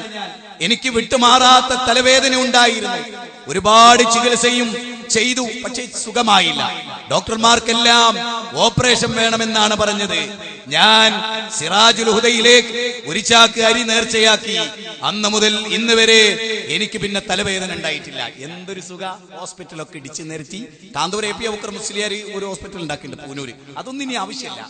മാത്രമല്ല, നല്ല തലവേദനക്ക് ഓപ്പറേഷൻ പ്രഖ്യാപിക്കുന്ന വിഡ്ഢിയായ വല്ല ഡോക്ടർ ദുനിയാവിൽ ഉണ്ടാവുമോ? തലവേദനക്ക് പൊട്ട ഓപ്പറേഷൻ. ബ്രെയിൻ ട്യൂമർ ഉണ്ടെങ്കിൽ അതിന് ഓപ്പറേഷൻ ഉണ്ടാവും. സാധാരണ തലവേദന, മൈഗ്രെയിൻ, അതിനൊക്കെ ഓപ്പറേഷൻ ഉണ്ടാവും. എന്തേ വിവരക്ക്? അല്ലെങ്കിലും വിവരം കെട്ട ഒരു നേതൃത്വം നയിക്കപ്പെട്ട അങ്ങനെ തന്നെ ഉണ്ടാവും. നോണ പറയുന്നതിനൊക്കെ എടോ, ആരാന്റെ പിട്ടുമിണുങ്ങി ജീവിച്ച് തടിച്ചു വലിച്ച് വെള്ളക്കുപ്പായിട്ടെങ്കിൽ പോരുന്നതിന്റെ രസവും കുട്ടൻസും എന്താണ്? ഇതിൽ എന്തൊക്കെ ഉണ്ടെന്നറിയോ? വലിയ അത്ഭുതമാണ്. അതായത് 10 ലക്ഷത്തിന്റെ ഒക്കെ ഓപ്പറേഷൻ പ്രഖ്യാപിച്ച കേസ് ഓപ്പറേഷൻ തിയേറ്ററിലേക്ക് കയറ്റിയപ്പോ ഒരു പെണ്ണ് പറഞ്ഞ കഥയാണ്. ഓൾ ഒരൊറ്റ 250 റുപ്യ നേർച്ച. ഏത് 15ഓളം ലക്ഷം വേണ്ടി വരും എന്ന് പറഞ്ഞ ഒരു മഹാ ഓപ്പറേഷന് ഓൾ 250 റുപ്യ, ഈക്കിലി 250 റുപ്യ നേർച്ച ചേർന്നപ്പോഴേക്ക് ഓൾ 5 മുഴയും പിന്നെ അപ്രത്യക്ഷമായി പോയല്ലേ. പെട്ടെന്ന് ഡോക്ടർ സ്കാൻ ചെയ്യണമെന്ന് പറഞ്ഞത്രേ. ഓ, പേരോടിന്റെ മാത്രം. ഈ പുസ്തകം വായിച്ചാണ്ടല്ലോ നമ്മൾ ചിരിച്ചിട്ട് ആരെങ്കിലും ചിരി നിൽക്കാൻ വേണ്ടി വല്ല മരുന്നും തരേണ്ടി വരും. ആ ജാതി അതിലൊക്കെ എന്തൊക്കെ ഞാൻ ചിലത് വായിച്ച് കേൾപ്പിച്ചു തരാം. ഇയാളെ പറ്റിച്ചിട്ട് ജീവിതത്തിൽ എപ്പോഴെങ്കിലും ഒരു ഹലാല് തിന്നായി നമ്മൾ ഉസ്താദുമാർക്ക് അല്ലാഹു തൗഫീഖ് ചെയ്യട്ടെ. എന്റെ വിവാഹിതരായ 3 സഹോദരിമാർക്കും കുട്ടികളില്ലായിരുന്നു. കേട്ടോളിട്ടോ, മൂത്തവരുടെ കല്യാണം കഴിഞ്ഞ് 18 വർഷം കഴിഞ്ഞു. രണ്ടാമത്തേത് 8 വർഷവും, മൂന്നാമത്തേത് 5 വർഷവും. സിറാജുൽ ഹുദയിലേക്ക് നേർച്ച നേർന്ന ശേഷം 18 വർഷമായിട്ടും 5 വർഷമായിട്ടും യഥാക്രമം 3-4 മാസം അവരൊക്കെ ഗർഭിണികളായിരുന്നില്ല. സിറാജുൽ ഹുദയിലേക്ക് നേർച്ച നേരേണ്ട താമസം അവരൊക്കെ ഇപ്പം 3-4 മാസം ഗർഭിണികളാണ്. സുഖാണ് കേട്ടോ, ഒന്നും ബേജാറ്. 25 വയസ്സ് അയച്ചാൽ എന്നാ അവിടുന്ന് ഗർഭം ധരിപ്പിച്ചോളും സിറാജുൽ ഹുദയിൽ. ഞാന് അല്ലടോ, നിങ്ങളൊക്കെ മനുഷ്യന്മാര് ഉലായിക്കല്ല അതല്ലേ എന്നല്ല വെറുതെ പറഞ്ഞല്ലെന്ന് ഉറപ്പാ. എന്തെല്ലാം തട്ടിപ്പ്, എന്തെല്ലാം ഇതിൽ ഇത് മുഴുവൻ അതാ. ഇതിൽ 1-ാം പേജ് മുതൽ ഇതിൽ ഏറ്റവും വലിയൊരു കറാമത്തേക്ക് ഞാൻ ആദ്യം വായിച്ചു. അതായത് സിറാജുൽ ഹുദ രൂപീകരിക്കാൻ വേണ്ടി ഒരുങ്ങി ആ കാലത്ത് നടന്നേ ചില കാര്യങ്ങളാട്ടോ പറയുന്നത്, കേട്ടോളി. കാന്തപുരം AP അബൂബക്കർ മുസ്ലിയാർ അവർകളും കുറ്റ്യാടിയിൽ പ്രഭാഷണം നടത്തി. അന്നുണ്ടായ ഒരു അത്ഭുത സംഭവം സദസ്സിൽ പങ്കെടുത്തവർ ഇന്നും സ്മരിക്കുന്നു. എന്താ അത്ഭുത സംഭവം കേട്ടോ? കാന്തപുരത്തിന്റെ അത്ഭുതം അന്ന് തുടങ്ങിയതാ, വർഷങ്ങൾക്ക് മുമ്പ് തുടങ്ങിയ ഒരു അത്ഭുത ജീവിയല്ലേ. നോക്കികളെ, AP ഉസ്താദ് പ്രസംഗം ആരംഭിച്ചപ്പോൾ മഴ പെയ്തു. AP ഉസ്താദ് പ്രസംഗം തുടങ്ങിയപ്പോൾ മഴ അങ്ങോട്ട് പെയ്തു. മഴ പെയ്തു, ജനങ്ങൾ 4 ഭാഗത്തേക്കും ഓടാൻ തുടങ്ങി.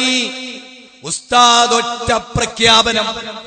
എന്താ ഉസ്താദ് ഒറ്റ പ്രഖ്യാപനം? എന്താ പ്രഖ്യാപിച്ചേ? ആരും പോവരുത്, ആരും പോകരുത്. ഔസുൽ-ആലം മൊയ്തീൻ ഷെയ്ഖിന്റെ ബർക്കത്ത് കൊണ്ട് മഴ പെയ്യുന്നതല്ല. അവിടെ കറിപ്പെട്ടി മഴയാട് പെയ്ത ആളുകൾ ഓടുമ്പോഴേക്ക് ഔസുൽ-ആലം കാന്തപുരത്തിന് വഹി, അതെ ഒന്ന് പറഞ്ഞേക്ക്, എന്റെ ബർക്കത്തുകൊണ്ട് മഴ പെയ്യൂല പറഞ്ഞേക്ക് എന്ന് പേരോടിന്റെ സിറാജുൽ ഹുദന്റെ മെച്ചത്തിന് വേണ്ടി പറയാൻ. കാന്തപുരം പറഞ്ഞ എത്രയും ഔസുൽ-ആലം അദ്ദേഹത്തിന്റെ ബർക്കത്ത് കൊണ്ട് മഴ പെയ്യൂല. ഞാനിവിടെ 2-3 കാര്യങ്ങൾ ബാക്കിയോട് വായിച്ചിട്ട് പറഞ്ഞു. എന്നിട്ട് അയാൾ പ്രാർത്ഥിക്കണം, അല്ലാഹുമ്മ ഹവാലൈന വലാലൈന. ഉടനെ മഴ നീങ്ങി. അപ്പൊ എന്റെ ചോദ്യം എന്താ ആദ്യം പറഞ്ഞ്? ഈ പൊട്ടന്മാര്, ഞാൻ പണ്ട് ഇവരെ മാലപ്പാട്ടുകളെ പോലത്തെ അവസ്ഥയാണ്. ഇവരെ മുനമ്പത്ത് ബീവിനെ പറ്റി പറയുന്നിടത്ത് ഈ രംഗുണ്ട്. അതെന്താ? ഇത് നിങ്ങളൊന്ന് ചിന്തിക്കണേ. എന്താ മാലപ്പാട്ട് പറയുന്നത്? മുനമ്പത്ത് ബീവിനെ കുറിച്ച് പറയുന്നത് ഊരും ഇല്ല, പേരും ഇല്ല, നാടും ഒന്നും അറിയില്ല. ഊരും പേരറിയില്ല, മശുകൂറും കുറവല്ല, ബഹുമാനർ പീറന്നുള്ള നാട് അത്. വെളിയങ്കോടും മർക്കാവി കുഞ്ഞിമരക്കാർ ഷഹീദോരും ബഹുമാനരൊക്കെ പെറ്റ നാട്. അത് കഴിഞ്ഞ് 4 വരി ഇങ്ങോട്ട് കഴിഞ്ഞ് പിന്നെ പറയാണ്, ഫാത്തിമത്തോ സുറായെന്നൊരു ഭൂവി. ആദ്യം പറഞ്ഞ എന്താ? ഊരും അറിയില്ല, പേരും അറിയില്ല. പിന്നെ 4 ഇവനൊക്കെ കാട്രായി അടിച്ചിട്ട് അത് ഇത്. നിങ്ങൾ രസം നോക്കി. എന്താ കാന്തപുരത്തിന്റെ ആദ്യത്തെ പ്രഖ്യാപനം? മൊയ്തീൻ ഷെയ്ഖിന്റെ ബർക്കത്തുകൊണ്ട് മഴ പെയ്യൂല. പിന്നെന്തിനാടോ അല്ലാഹുമ്മ ഹവാലൈന വലാലൈന? ഇതിൽ ഏതുകൊണ്ടാ മഴ നിന്ന്? കഥകേടിലും കഥകെട്ട സമൂഹത്തിനും ചോദ്യമല്ലല്ലോ അല്ലേ? കഥകേട് വിറ്റ് പണമുണ്ടാക്കി ജീവിച്ച ഒരു സമൂഹം ഈ മണ്ണ് കഴിഞ്ഞു പോയി. ചതിച്ചു. ജീവിതത്തിൽ ഒരിക്കലും ചതിക്കരുത് എന്നൊരു പോളിസിയായി മാറും. മതത്തിന്റെ പേരിൽ ഒരാളെയും ചതിക്കൂല, വഞ്ചിക്കൂല. ഇന്ന് ഹജ്ജ് പോലും ചതിയല്ലേ, അല്ലേ? സാധു ജീവിതത്തിൽ വലിയ ആഗ്രഹത്തിനോ ഞാൻ നിങ്ങളോട് പറഞ്ഞുതരാം. ജീവിതത്തിൽ പല ആളുകളും ചോദിച്ചിട്ടുണ്ട്, എന്താ ഉംറ ട്രിപ്പ് പോവാത്ത നിങ്ങൾ എന്താ അമീറാത്ത്? ഒന്നുമില്ല, സ്വർഗ്ഗമുള്ളത് കൊണ്ടാ, നരകവും. അപ്പൊ ബാക്കിയുള്ളവർക്കൊന്നും ഇത് ബോധമില്ല എന്നാ? ഉള്ളവരുണ്ട്, ഇല്ലാത്തവർ ഭൂരിപക്ഷം വർദ്ധിച്ചു കൊണ്ടേയിരിക്കും. ആ പണിയൊന്നും എടുക്കണ്ട. ഇവിടെ നമ്മൾ എടുത്തിട്ടില്ലെങ്കിൽ അതൊക്കെ നടക്കും. ആ പണി എടുത്തിട്ട് ഒരു ചീത്തപ്പേര് വേണ്ട. ഒരു പ്രബോധകൻ ഒരിക്കലും നശിച്ചു പോകരുത്. ആ ജാതി പണി ചെയ്തിട്ട് പ്രബോധനം നിന്ന് വരും. ആ ജാതിക്ക് മെനക്കേട് ബന്ധമുണ്ടായോ? ഒരു മൈനസ് പോയിന്റ് ഇല്ലെങ്കിലും ആളുകൾ മൈനസ് പോയിന്റ് ഉണ്ടാകും. അത് നമ്മുടെ ദേവത്തിന് തടസ്സമാണ്. ദേവത്ത് സ്വതന്ത്രമായി നടക്കട്ടെ. ആയിരക്കണക്കിന് മനുഷ്യർക്ക് വെളിച്ചെത്തിക്കേണ്ടതാ. നിങ്ങൾക്കറിയോ, ഈ സദസ്സിലിരിക്കുന്ന നിങ്ങളെക്കാളൊക്കെ അള്ളാഹ് എന്നോടാ ചോദിക്കുക. എന്റെ വാചാലതയെ, എനിക്കറിയാവുന്ന അറിവിനെ, എനിക്കറിയാവുന്ന കാര്യത്തെ ഞാൻ നിങ്ങളോട് പറഞ്ഞിട്ടില്ലെങ്കിൽ ഒരു മുതലാളി വീട്ടിൽ കിടന്നുറങ്ങുന്ന പോലെയല്ല ഒരു പ്രബോധകൻ. ഒരു പ്രബോധകൻ കേട്ടോ. ചിലപ്പോ നമ്മള് അയൽപ്പക്കത്ത് ഭർത്താവും ഭാര്യയും എന്നും കാണുന്നുണ്ടാവും. എല്ലാ ദിവസവും 5 മണിയാകുമ്പോഴേക്ക് ഭർത്താവ് ആ വീട്ടിലെത്തുന്നുണ്ടാവും. നിന്റെ ഭർത്താവ് അധിക ദിവസവും വരൂല എന്നാ വിചാരെങ്കിലേ മനസ്സിലാക്കുക, അറിയുക. ബൽ തുസിറൂനൽ ഹയാത്തദ് ദുനിയ വൽആഖിറതു ഖൈറും വഅബ്ഖാ വൽആഖിറതു ഖൈറും വഅബ്ഖാ വൽആഖിറതു ഖൈറും വഅബ്ഖാ വല്ലുഹാ വല്ലൈലി ഇദാ സജാ മാ വദ്ദഅക റബ്ബുക വമാ കലാ വലൽആഖിറതു ഖൈറുൻ ലക മിനൽ ഊലാ വലൽആഖിറതു ഖൈറുൻ ലക മിനൽ ഊലാ വറഫഅനാ ലക ദിക്റക. അകീർത്തി അത് പ്രവാചകൻ നേടിയത് ജീവിതം മുഴുവനും അല്ലാഹുവിന് വേണ്ടി സമർപ്പിച്ചപ്പോ. സഹോദരങ്ങളെ, ജീവിതത്തിൽ നിങ്ങൾ നോക്ക്, നബി സല്ലല്ലാഹു അലൈഹി വസല്ലമ ബദർ യുദ്ധത്തിൽ വന്നു, മഴ പെയ്തു, അതവർക്ക് അനുഗ്രഹമായി. മൊയ്തീൻ ഷെയ്ഖിന്റെ ബർക്കത്തുണ്ടാന്നല്ല പറഞ്ഞു, മമ്പർന്നങ്ങളെ ബർക്കത്തുണ്ടാന്ന്. അങ്ങനെ ഒരു വിശ്വാസം. ബർക്കത്ത് പടച്ചോനാ തരിക. ബർക്കത്ത് മനുഷ്യൻ സപ്ലൈ ചെയ്യുന്നതല്ല. ബറകാത്തിൻ മിനസ് സമാഇ വൽ അർദ്. കേട്ടിട്ടില്ലേ നിങ്ങൾ? കേട്ടിട്ടില്ലേ? വിശുദ്ധ ഖുർആൻ പറഞ്ഞ ആ വാചകം കേട്ടിട്ടില്ലേ? സൂറത്ത് ആറാഫിലെ 96 അതേ ആ ഗ്രാമക്കാർ, ആ പട്ടണക്കാർ, അവർ തഖ്വയുള്ളവരും മുത്തഖികളും സൂക്ഷ്മാലുക്കളും വിശ്വാസികളുമായാൽ ബറകാത്തിൻ മിനസ് സമാഇ വൽ അർദ്, ആകാശത്തുനിന്നും ഭൂമിയിൽ നിന്നും അല്ലാഹ് ബർക്കത്ത് ചൊരിയും. ബർക്കത്തിന്റെ ഉടമ മൊയ്തീൻ ശൈഖ് അല്ല, ബർക്കത്തിന്റെ ഉടമ അല്ലാഹ്. ബർക്കത്തിന്റെ ഉടമ മുഹമ്മദ് നബി പോലുമല്ല, ബർക്കത്തിന്റെ ഉടമ അല്ലാഹ്. ആ അല്ലാഹ് ബർക്കത്ത് ചൊരിയുന്നത് ആ അല്ലാഹുവിലേക്ക് കൈ നീട്ടേണ്ടതിന് പകരം പടപ്പുകളിലേക്ക് കൈ നീട്ടുക അല്ലേ? കാന്തപുരത്തോട് ചോദിച്ചിട്ടല്ലാതെ അല്ലാഹു ഇനി ഒരു കാര്യം ചെയ്യൂല എന്നൊരു മുസ്ലിയാര് പറയണം. ഒരു മുസ്ലിയാര് പറയണം. ആധുനിക ലോകത്തെ അയാൾ ജീവിച്ചിരിക്കുന്നു. ഞാൻ ആലോചിച്ചിട്ടുണ്ട്, പടച്ചോൻ സൂറത്ത് 16-ാം അധ്യായത്തിൽ 61 ഒരു വാചകം പറഞ്ഞിട്ടുണ്ട്. മനുഷ്യർ ചെയ്യുന്ന തെറ്റിന്റെ പേരിൽ ആ തെറ്റ് ചെയ്ത ഉടനെ അള്ളാഹ് പിടിക്കുകയാണെങ്കിൽ ഈ ഭൂമിയിൽ ഒരു ജന്തുവിനെ അള്ളാഹ് ബാക്കിയാക്കൂല. എനിക്ക് ഈ മുസ്ലിയാരെ പറ്റി തോന്നിയ അതാണ്. അള്ളങ്ങാനും അപ്പ ശിക്ഷിച്ചിരുന്നെങ്കിൽ കാന്തപുരം അറിയാതെ അല്ലാഹു തആല ഒന്നും ചെയ്യൂല എന്നയാളെ നാവ് തൊള്ളയിൽ വെക്കുന്നതിന് മുമ്പ് കത്തിച്ച് ചാമ്പലാക്കി കളയുമായിരുന്നു പടച്ചോൻ അയാളെ. പക്ഷേ പടച്ചോൻ ചില ആളുകൾക്ക് പരലോകത്ത് വരെ ആയുസ് കൊടുക്കും. മോനെ അള്ളാഹു വിട്ടേക്കും. ആ കൂട്ടത്തിലൊക്കെയാണ് ആ മുസ്ലിയാരെ നമുക്ക് കാണാൻ കഴിയുക. നാളെ അയാൾക്ക് ഹിദായത്ത് കിട്ടിക്കൂടായില്ല, അള്ളാഹു കൊടുക്കുമാറാകട്ടെ എന്ന് നമുക്ക് പ്രാർത്ഥിക്കാം. കാന്തപുരത്തോട് ചോദിച്ചിട്ടല്ലാതെ അപ്പൊ അള്ളാഹുവിനെ കുറിച്ച് നിങ്ങളെ മനസ്സിലെ ചെറുപ്പത്ര മനുഷ്യ ചരിത്രത്തിലെ ഏറ്റവും സാധാരണക്കാരനും പാവപ്പെട്ടവർ വഞ്ചിച്ച വഞ്ചകന്റെയും ഇഷ്ടത്തിനൊത്ത് പെരുമാറുന്ന ഒരാളാണ് പടച്ചോൻ എന്ന് പറയാൻ നിങ്ങൾക്ക് എങ്ങനെ സാധിച്ചു? നിങ്ങൾക്ക് എങ്ങനെ ചങ്കുറപ്പ് ഉണ്ടായി? അപാരമായ ചർമ്മ സൗഭാഗ്യം കൊണ്ട് അനുഗ്രഹിക്കപ്പെട്ട നിങ്ങൾക്ക് അതാവാം, ഞങ്ങൾക്കത് കഴിയില്ല. മുഹമ്മദ് നബി സല്ലല്ലാഹു അലൈഹി വസല്ലമയുടെ പോലും അള്ളൊരു കാര്യം ചോദിക്കും, എന്താ നിങ്ങൾ പറയുന്നത്? നിങ്ങൾ എങ്ങോട്ടായി ഈ ജനതയെ നയിക്കുന്നത്? അതുകൊണ്ട് എനിക്ക് ഈ കഞ്ഞിപ്പുരയിലെ ചിലപ്പന്നോട് നിങ്ങൾക്ക് ദേഷ്യം ഉണ്ടാവും. പക്ഷെ ഒരു കാര്യം നിങ്ങൾ ഓർക്കണം, ഈ വസ്തുതകളൊക്കെ നിങ്ങൾ ഓർക്കണം. അള്ളാഹുവിന്റെ ഗ്രന്ഥമാണ് ഞാൻ നിങ്ങളുടെ മുമ്പിൽ ഉദ്ധരിച്ചത്.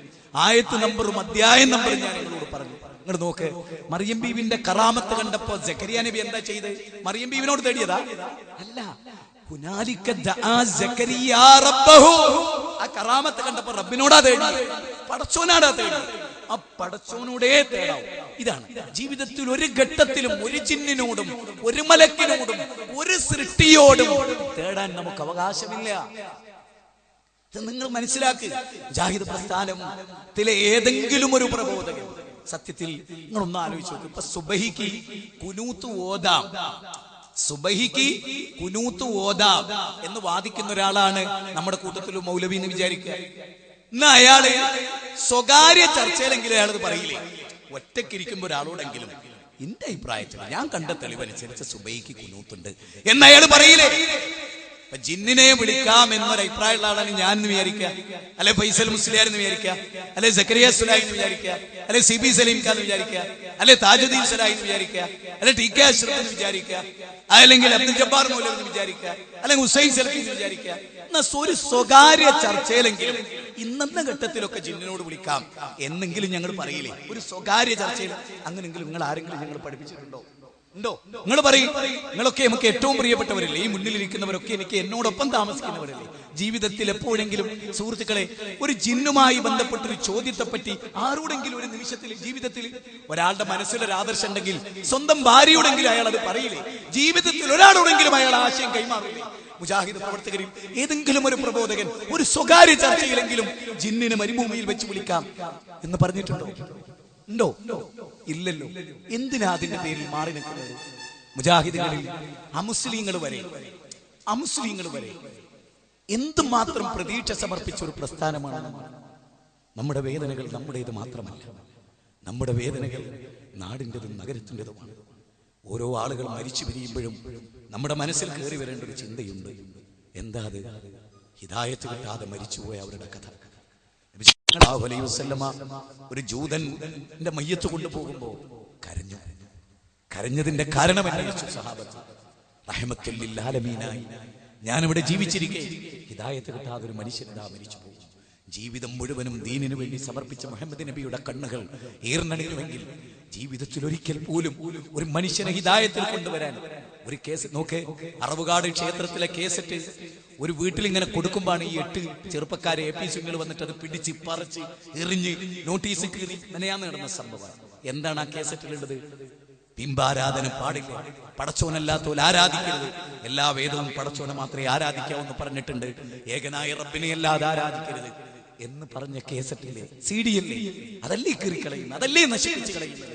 നേരെ മറിച്ച് ഏതെങ്കിലും ഒരു സിനിമാ തിയേറ്ററിന്റെ പേരിൽ ഒട്ടിക്കുന്ന വൃത്തികെട്ട ഏതെങ്കിലും ഒരു പോസ്റ്റർ ആ 8 യുവാക്കൾ ചേർന്ന് കീറിയിരുന്നെങ്കിൽ അത് സമൂഹത്തോട് അവർ ചെയ്യുന്ന ഒരു സേവനമാകുമായിരുന്നു. ഒരു കള്ള് ഷാപ്പിന്റെ മുമ്പിൽ അവർ പ്രകടനം നടത്തിയിരുന്നെങ്കിൽ അവർക്ക് അതിന്റെ പേരിൽ പുണ്യം കിട്ടുമായിരുന്നു. എവിടെയാണ് നമ്മുടെ ഉമ്മത്തിന്റെ എനർജി? യുവാക്കളെ മദ്യപിച്ചും വ്യഭിചരിച്ചും സെക്സ് ആസ്വദിച്ചും.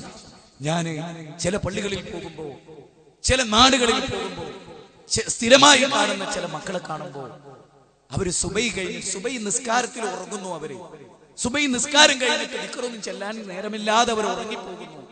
അങ്ങനെ ഞാനൊന്ന് പഠിച്ചു നോക്കിയപ്പോ രാത്രി 3 മണി വരെയൊക്കെ അവർ സെക്സ് ആസ്വദിക്കുകയാണ്, സിനിമ കാണുകയാണ്. അവരുടെ കയ്യിൽ സിനിമാ തിയേറ്ററിലെ സ്ക്രീന് പോലത്തെ മൊബൈലാണല്ലോ ഉപയോഗിക്കുന്നത്, അല്ലേ? ഒരുത്തൻ ഇങ്ങനെ വെച്ചാൽ ഓം മറയും. അതായത് ആ മൊബൈൽ ഇങ്ങനെ വെച്ചാൽ അതിന്റെ അപ്പുറത്ത് നിർത്തം കാണുന്നുണ്ട് എന്ന് ഒരാൾക്ക് കാണാൻ കഴിയില്ല. അങ്ങനത്തെ മൊബൈലിന്റെ അപ്പുറത്ത് നിന്ന് നേരം വെളുക്കണവരെ സെക്സ് ആസ്വദിച്ച് ഉറങ്ങാതെ ക്ലാസ്സിൽ പോയി ഉറങ്ങിപ്പോകുന്ന നമ്മുടെ മക്കളെ ഓർത്തിട്ടുണ്ടോ? നാളെ അന്യാധീനപ്പെട്ടു പോകുന്ന നമ്മുടെ മക്കളെ കുറിച്ച് ഓർത്തിട്ടുണ്ടോ? അവരുടെ ദീനരോധനങ്ങളെ കുറിച്ച് ഓർത്തിട്ടുണ്ടോ? ബാപ്പയുടെയും ഉമ്മയുടെയും തകരാറ് കൊണ്ടാണ് മക്കൾ കേടുവന്നതെങ്കിൽ അതിന്റെ വേദന എവിടം വെച്ച് കടിച്ചമർത്തുമെന്ന് ആലോചിച്ചിട്ടുണ്ടോ? പോലീസ് ഡിപ്പാർട്ട്മെന്റിൽ നിന്നൊരു ഫോൺ വരികയാണ്. വളരെ ഉത്തരവാദിത്തപ്പെട്ടൊരു കുടുംബത്തിലേക്ക്, നിങ്ങളുടെ മകൻ ഇവിടെയുണ്ട്, ജയിലുണ്ട്. വന്ന് നോക്കുമ്പോ എന്താ? കഞ്ചാബ് വിൽപ്പനക്കിടയിൽ പിടിക്കുന്നു, പെത്തഡിൻ വിൽക്കുന്നതിനിടയിൽ പിടിക്കുന്നു. ആരെ? പള്ളിയിൽ 1ാമത്തെ സഫിൽ നിൽക്കുന്ന പ്രസിഡന്റിന്റെ മകനെ, താടിയും തലപ്പാവും ധരിച്ചവരുടെ മക്കളെ. നാളെ നാണം കെട്ടുപോകും. പലപ്പോഴും എനിക്ക് തോന്നിയിട്ടുണ്ട്, ഏതെങ്കിലും ഒരു ഗുഹയിൽ ഒരു ചെറ്റക്കുടിലുണ്ടാക്കി എവിടെ ജീവിച്ചാലോ അപ്പൊ പ്രവാചകന്റെ ഒരു വചനം ഓർമ്മ വരും. ജനങ്ങളുടെ നടുവിൽ എല്ലാ തിന്മകളും നടക്കുന്നിടത്ത് ജീവിച്ച് അവരെ ഉപദേശിച്ചും അവരുടെ കൂടെ അവർ തരുന്ന എല്ലാ പീഡനങ്ങളും സഹിച്ച് അവിടെ നിൽക്കലാണ് ഒറ്റപ്പെട്ടു പോയി താമസിക്കുന്നതിനേക്കാൾ ഉത്തമമെന്ന മുഹമ്മദ് നബിയുടെ വചനമില്ലായിരുന്നുവെങ്കിൽ എവിടെങ്കിലും പോയി ഒരു മരത്തിന്റെ കൊമ്പിലെങ്കിലും പഴയ കാലത്തുണ്ടാക്കിയ ഏർമാടം എന്ന് പറയുന്ന ഏർമാടം ഉണ്ടാക്കി അവിടെ ഇബാദത്ത് ചെയ്ത് സത്രത്തിൽ കൂടുമായിരുന്നു എന്ന് നമുക്ക് പലപ്പോഴും തോന്നിയിട്ടുണ്ട്. നമ്മുടെ മക്കളുടെ സിനിമയും സീരിയലും ചാനലും നോക്ക്. പെണ്ണിനെ കല്യാണം കഴിക്കാൻ 18 വയസ്സാകണമെന്ന് വാശി പിടിച്ചവരോട് ഞാൻ ഒരു ഉറപ്പുള്ള ചോദ്യം ചോദിച്ചോട്ടെ. 18 വയസ്സിനിടയിൽ നിർബന്ധം വെച്ചാൽ ചിലപ്പോൾ കുട്ടികൾ തകരാറായി പോകും. ഇന്ന് 13 വയസ്സായ കുട്ടി വരെ ഗർഭം ധരിക്കുന്ന കാലഘട്ടത്തിലാണ് 18 എന്ന് നിർബന്ധം വെക്കുക. ഞാൻ ചോദിക്കട്ടെ, 18 എന്ന് നിർബന്ധം വെക്കേണ്ട 3 കാര്യം പറയട്ടെ. ഞാൻ 3 കാര്യം 18 ആയാലേ അത് ഉപയോഗിക്കാൻ പാടുള്ളൂ എന്നുള്ള 3 കാര്യം ഞാൻ പറയട്ടെ. 1, 18 വയസ്സിനപ്പുറത്തുള്ള ഒരു കുട്ടിയും 2 വീലർ എടുത്താൽ 5 കൊല്ലം ജയിൽ ശിക്ഷ എന്നൊരു നിയമം ഉണ്ടാക്കാൻ ഈ സർക്കാരിന് കഴിയും.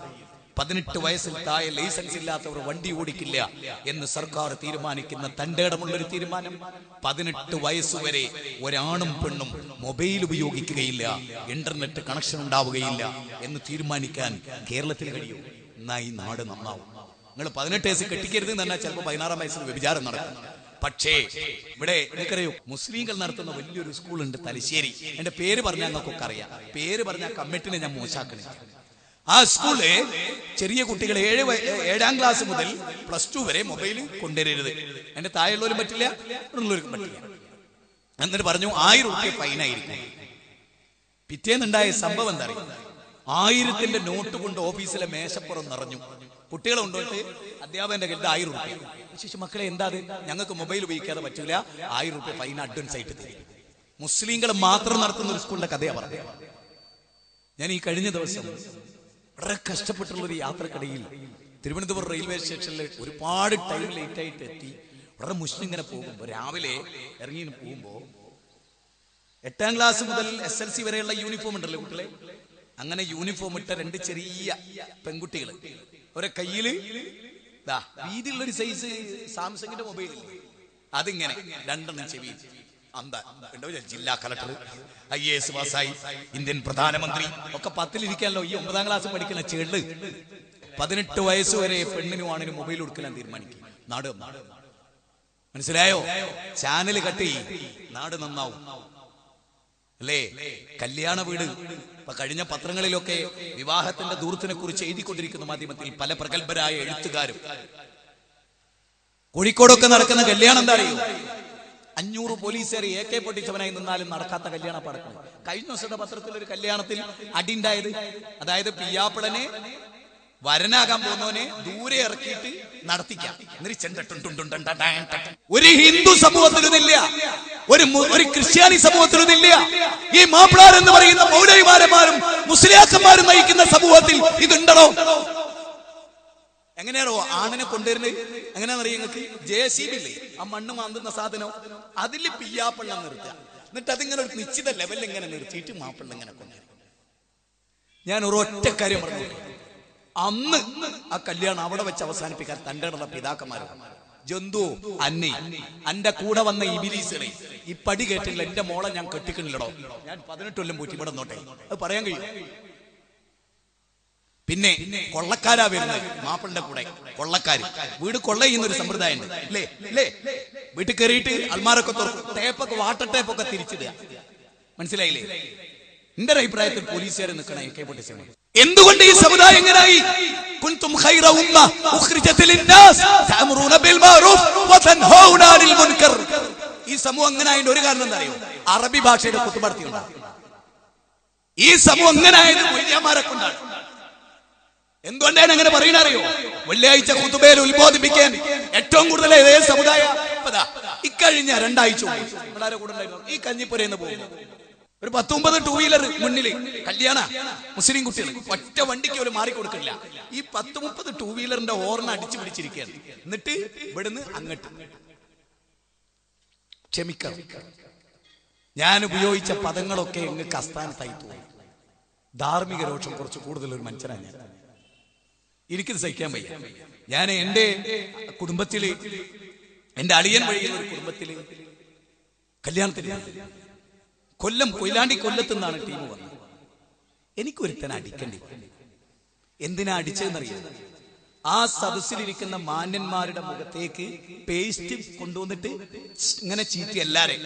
കല്യാണം നമ്മൾ വിചാരിക്കുക എന്താ അറിയോ? പാകിസ്ഥാൻ ഇന്ത്യയെ ആക്രമിക്കാതെ, അല്ല ഇന്ത്യ പാകിസ്ഥാൻ ആക്രമിക്കാതെ. കല്യാണല്ലടോ, മീസാക്കൻ ഒലീല എന്നൊരു സുദൃഢമായ കരാറല്ലേ? പടച്ചോനെ സാക്ഷി നിർത്തി എന്റെ പൊന്നുമോളെ ഞാൻ നിന്നെ ഏൽപ്പിക്കുന്നു. ചട്ടമ്പികളും കൊള്ളക്കാരും അല്ലേ? എന്റെ പ്രിയപ്പെട്ട ഹൈന്ദവർക്ക് ഈ സംസ്കാരമല്ല, ക്രിസ്ത്യാനികൾക്ക് ഈ സംസ്കാരമല്ല. ഈ കൗം ഇങ്ങനെ ആയത് എന്തുകൊണ്ടറിയാം? ഈ കൗമിനെ നന്നാക്കേണ്ട ഒരു ജനത നന്നാക്കാൻ ശ്രമിച്ചിട്ടില്ല. ക്ഷമിക്കണം, ചില സമയത്ത് എന്റെ വാക്കുകൾ മൂർച്ച കൂടിയതാവാം. ആത്മരോഷം കൊണ്ട് പറയാൻ, കല്യാണമൊക്കെ എന്താ? ഫാത്തിമ ബീവിയുടെ കല്യാണ സദസ്സ് ഒരു തളികയിൽ കാരൊക്കെ കൊണ്ടുവച്ച് എന്റെ മകൾ ഫാത്തിമയെ 400 ദിർഹം മാറി നിശ്ചയിച്ച്, അലി ഞാൻ നിനക്ക് വിവാഹം ചെയ്ത് തന്നിരിക്കുന്നു. അത് സ്വീകരിച്ച് ഒരു പുതപ്പിന്റെ കഷ്ണം അലി മറച്ച ഫാത്തിമ പുറത്ത്, ഫാത്തിമ പൊതിച്ച അലിയാര് പുറത്ത്, ഒരു പരുക്കൻ കെട്ടില് സ്വർഗത്തിലേക്കുള്ളവരുടെ യാത്ര. നമ്മുടെ യുവാക്കൾ, നമ്മുടെ മക്കൾ നശിച്ചുപോയി. നമ്മുടെ മക്കളുടെ ഡ്രസ്സ്, നമ്മുടെ മക്കളുടെ വേഷവിധാനം, നമ്മുടെ മക്കളുടെ സംസാരം, നമ്മുടെ മക്കളുടെ ഇടപഴകലുകൾ, നമ്മുടെ മക്കളുടെ 2 വീലർ സവാരി, നമ്മുടെ മക്കളുടെ മദ്യപാനം, നമ്മുടെ മക്കളുടെ ഒരു മകൾ വിളിച്ചിട്ട് ബാപ്പാനോട് പറയാൻ, പേടിക്കണ്ട ഞാൻ ബോംബെയിലാണ്. ജീവിതത്തിൽ മലപ്പുറം ജില്ല സ്വന്തമായി യാത്ര ചെയ്തിട്ടില്ലാത്തൊരു മകള് നെറ്റിലൂടെ ചാറ്റ് നടത്തി. അവൾ എങ്ങനെ ബോംബെയിലെത്തി? അവളെ ആര് കൊണ്ടുപോയി? എത്ര മഹല്ലുകളിൽ സുന്നി മുജാഹിദും പറയല്ല ഞാൻ, ജമാഅത്തും സുന്നി മുജാഹിദും ഖാദിയാനും പറയല്ല ഞാൻ. ഈ ഉമ്മത്തിൽ, ഈ സമൂഹത്തിൽ ഇതൊക്കെ ഉണ്ടായിക്കൊണ്ടിരിക്കുന്നു. മതം മറന്ന മുസ്ലിം സമുദായത്തോട് യാ അയ്യുഹല്ലദീന ആമനൂ ദുഖുലൂ ഫിസ്സിൽമി കാഫ വലാ തത്തബിഉ ഖുതുവാതി ശൈത്താൻ. ഞാൻ ഇന്ന് വീട്ടിലെ കുട്ടികളുടെ ഒരു ബഹളമാണ്. ഞാൻ 2 മക്കളെ ഒന്നിച്ചെടുത്ത് എന്നോട് ചേർത്ത് പിടിച്ച് ഞാൻ പടച്ചവനോട് ചോദിച്ചൊരു ചോദ്യമുണ്ട്. ഈ മക്കൾ നാളെ എനിക്ക് എന്തായിത്തീരും? ലോകത്തോരോ അനുനിമിഷവും ടെൻഷൻ അല്ലാതെ മക്കളുടെ വാക്കുകൾ, മക്കളുടെ പ്രവൃത്തികൾ. വീട്ടിലൊരാൾ വന്നാൽ ഞാൻ ഏറ്റവും കൂടുതൽ പ്രാർത്ഥിക്കൽ എന്താ അറിയാം? എന്റെ മക്കളെ നാവുന്ന ഒരു തോന്നിയാസം പുറച്ചു വരുന്നൊരവസ്ഥ കൊണ്ട് അഭിമാനക്കേടുണ്ടാകുന്ന ഒരവസ്ഥ പടച്ചോനെ നീ തരരുതേ. മക്കളൊരു പെരുമാറ്റം കൊണ്ട് നാഥാ ഞാൻ കാത്തു സൂക്ഷിച്ച എന്റെ മൊറാലിറ്റി ഒരു ഭംഗം വരരുതേ തമ്പുരാനെ.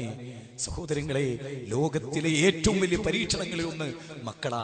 യാ അയ്യുഹല്ലദീന ആമനൂ ലാ തുൽഹികും അംവാലുകും വലാ ഔലാദുകും അൻ ദിക്രില്ലാഹ് വമൻ യഫ്അൽ ദാലിക ഫഉലൈക ഹുമുൽ ഖാസിറൂൻ.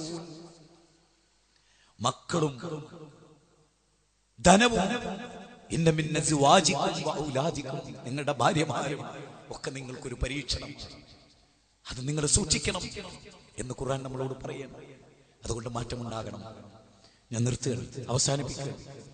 ഖുർആനിലേക്ക്, സുന്നത്തിലേക്ക് മടങ്ങണം, ദീനിലേക്ക് മടങ്ങണം, തൗഹീദിലേക്ക് മടങ്ങണം.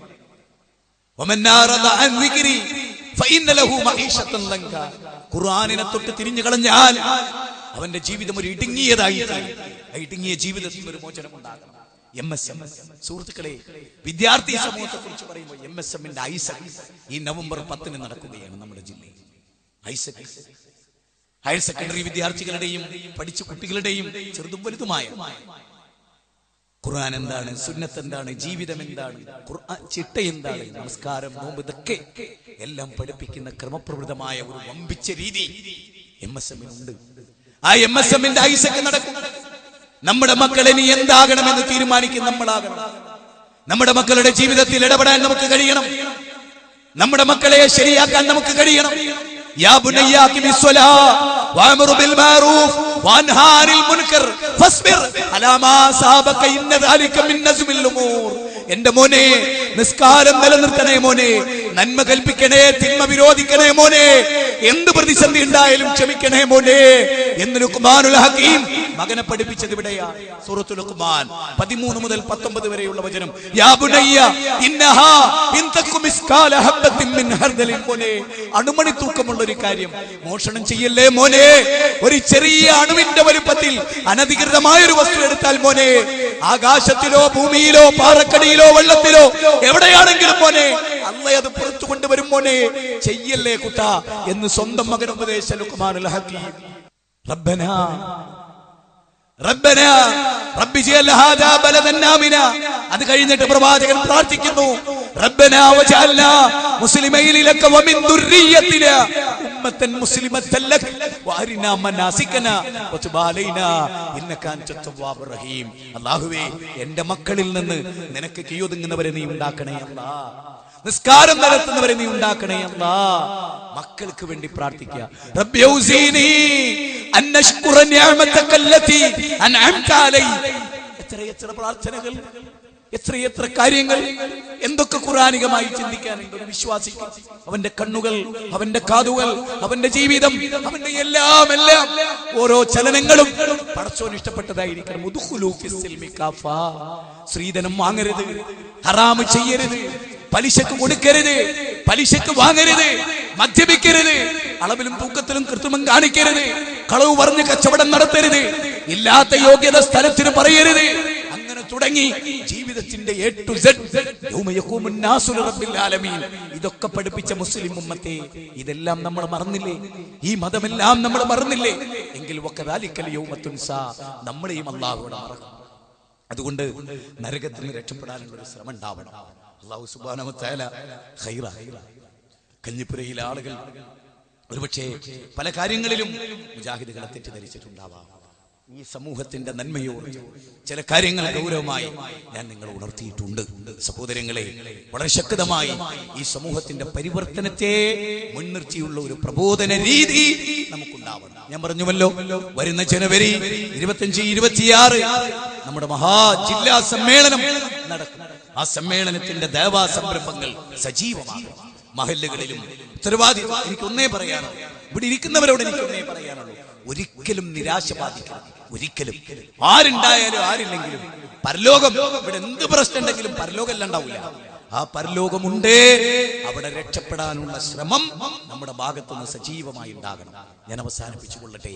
അല്ലാഹു സുബ്ഹാനഹു വ തആല നമ്മെ അനുഗ്രഹിക്കട്ടെ. എന്റെ വാക്കുകൾ മൂർച്ച കൂടുകയും നിങ്ങളെ വേദനിപ്പിക്കുകയും എന്താ ഇയാൾ ഇങ്ങനെയൊക്കെ പറഞ്ഞത് എന്ന് നിങ്ങൾക്ക് തോന്നുന്നുവെങ്കിൽ നിങ്ങൾ ക്ഷമിക്കുക. ഒരു നല്ല സമൂഹം ഉണ്ടാകണമെന്ന് ഇസ്ലാമിന്റെ മഹത്വം ഓർക്കുമ്പോൾ ആ മഹത്വം കയ്യിൽ കിട്ടിയിട്ട്, ആ ഗ്രന്ഥം കയ്യിൽ കിട്ടിയിട്ട്, ഈ ഗ്രന്ഥം കിട്ടാത്ത ഒരു സമൂഹത്തെക്കാൾ വൃത്തികെട്ടുപോയ ഒരു ജനതയെ കുറിച്ചുള്ള എന്റെ ഓർമ്മകൾ എന്നെ വൈകാരികമായി പ്രതികരിപ്പിച്ചു. അല്ലേ, ഇവിടുത്തെ ഹൈന്ദവർക്ക്, ഇവിടുത്തെ ക്രൈസ്തവർക്ക് മുഹമ്മദ് നബിയെ പോലെ ഒരു നബിയുണ്ടോ? ഇവിടുത്തെ ക്രൈസ്തവർ ഹൈന്ദവരുടെ കയ്യിൽ ഖുർആനിനെ പോലെ ഒരു ഗ്രന്ഥമുണ്ടോ? ഇവിടുത്തെ ഇതര മതക്കാരുടെ കയ്യിൽ നമുക്ക് കിട്ടിയ പോലെ ഒരു നല്ല മതം കിട്ടിയിട്ടുണ്ടോ? അതൊക്കെ കിട്ടിയിട്ടും അത് കിട്ടാത്തവരെക്കാൾ ഏറ്റവും മ്ലേച്ഛന്മാർ നമ്മളാണെങ്കിൽ ഞാൻ പറഞ്ഞ വാക്ക് മൂർച്ച കൂടിയിട്ടില്ല എന്നാണ് എന്റെ അഭിപ്രായം.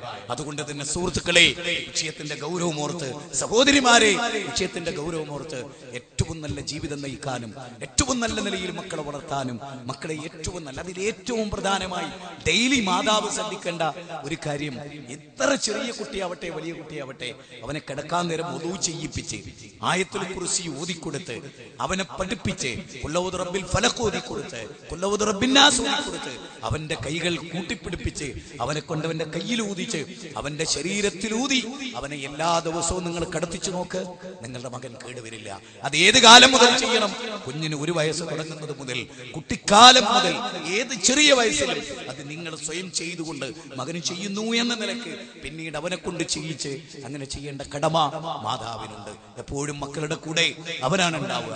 മക്കളെ കൊണ്ട് വുളൂ ചെയ്യിപ്പിച്ച്, മക്കളെ കൊണ്ട് ഇത് ചെല്ലിപ്പിച്ച്, മക്കളെ ഏത് സമയത്തും അവരെ വീട്ടിൽ നിന്ന് പോകുമ്പോൾ ദിക്ർ ചെല്ലിപ്പിച്ച്, വീട്ടിലേക്ക് കയറി വരുമ്പോൾ സലാം പറയിപ്പിച്ച്, വീട്ടിൽ നിന്ന് ഇറങ്ങിപ്പോകുമ്പോൾ ചെല്ലേണ്ട പ്രാർത്ഥന പ്രാർത്ഥിപ്പിച്ച്, അങ്ങനെ ഓരോ രംഗത്തും ഭക്ഷണം വലത് കൈ കൊണ്ട് കഴിപ്പിച്ച്, ഡ്രസ്സിലെ മര്യാദകൾ പാലിപ്പിച്ച്, എല്ലാ അർത്ഥത്തിലും ശ്രദ്ധിക്കുന്ന ഏതൊരു മാതാവിനും പിതാവിനും പടച്ചോന്റെ ബർക്കത്തുണ്ടാവും. പടച്ചോൻ കൈവിടില്ല. പടച്ചോനോട് പ്രാർത്ഥിച്ചാൽ എത്രയോ തെളിവുകളുണ്ട്.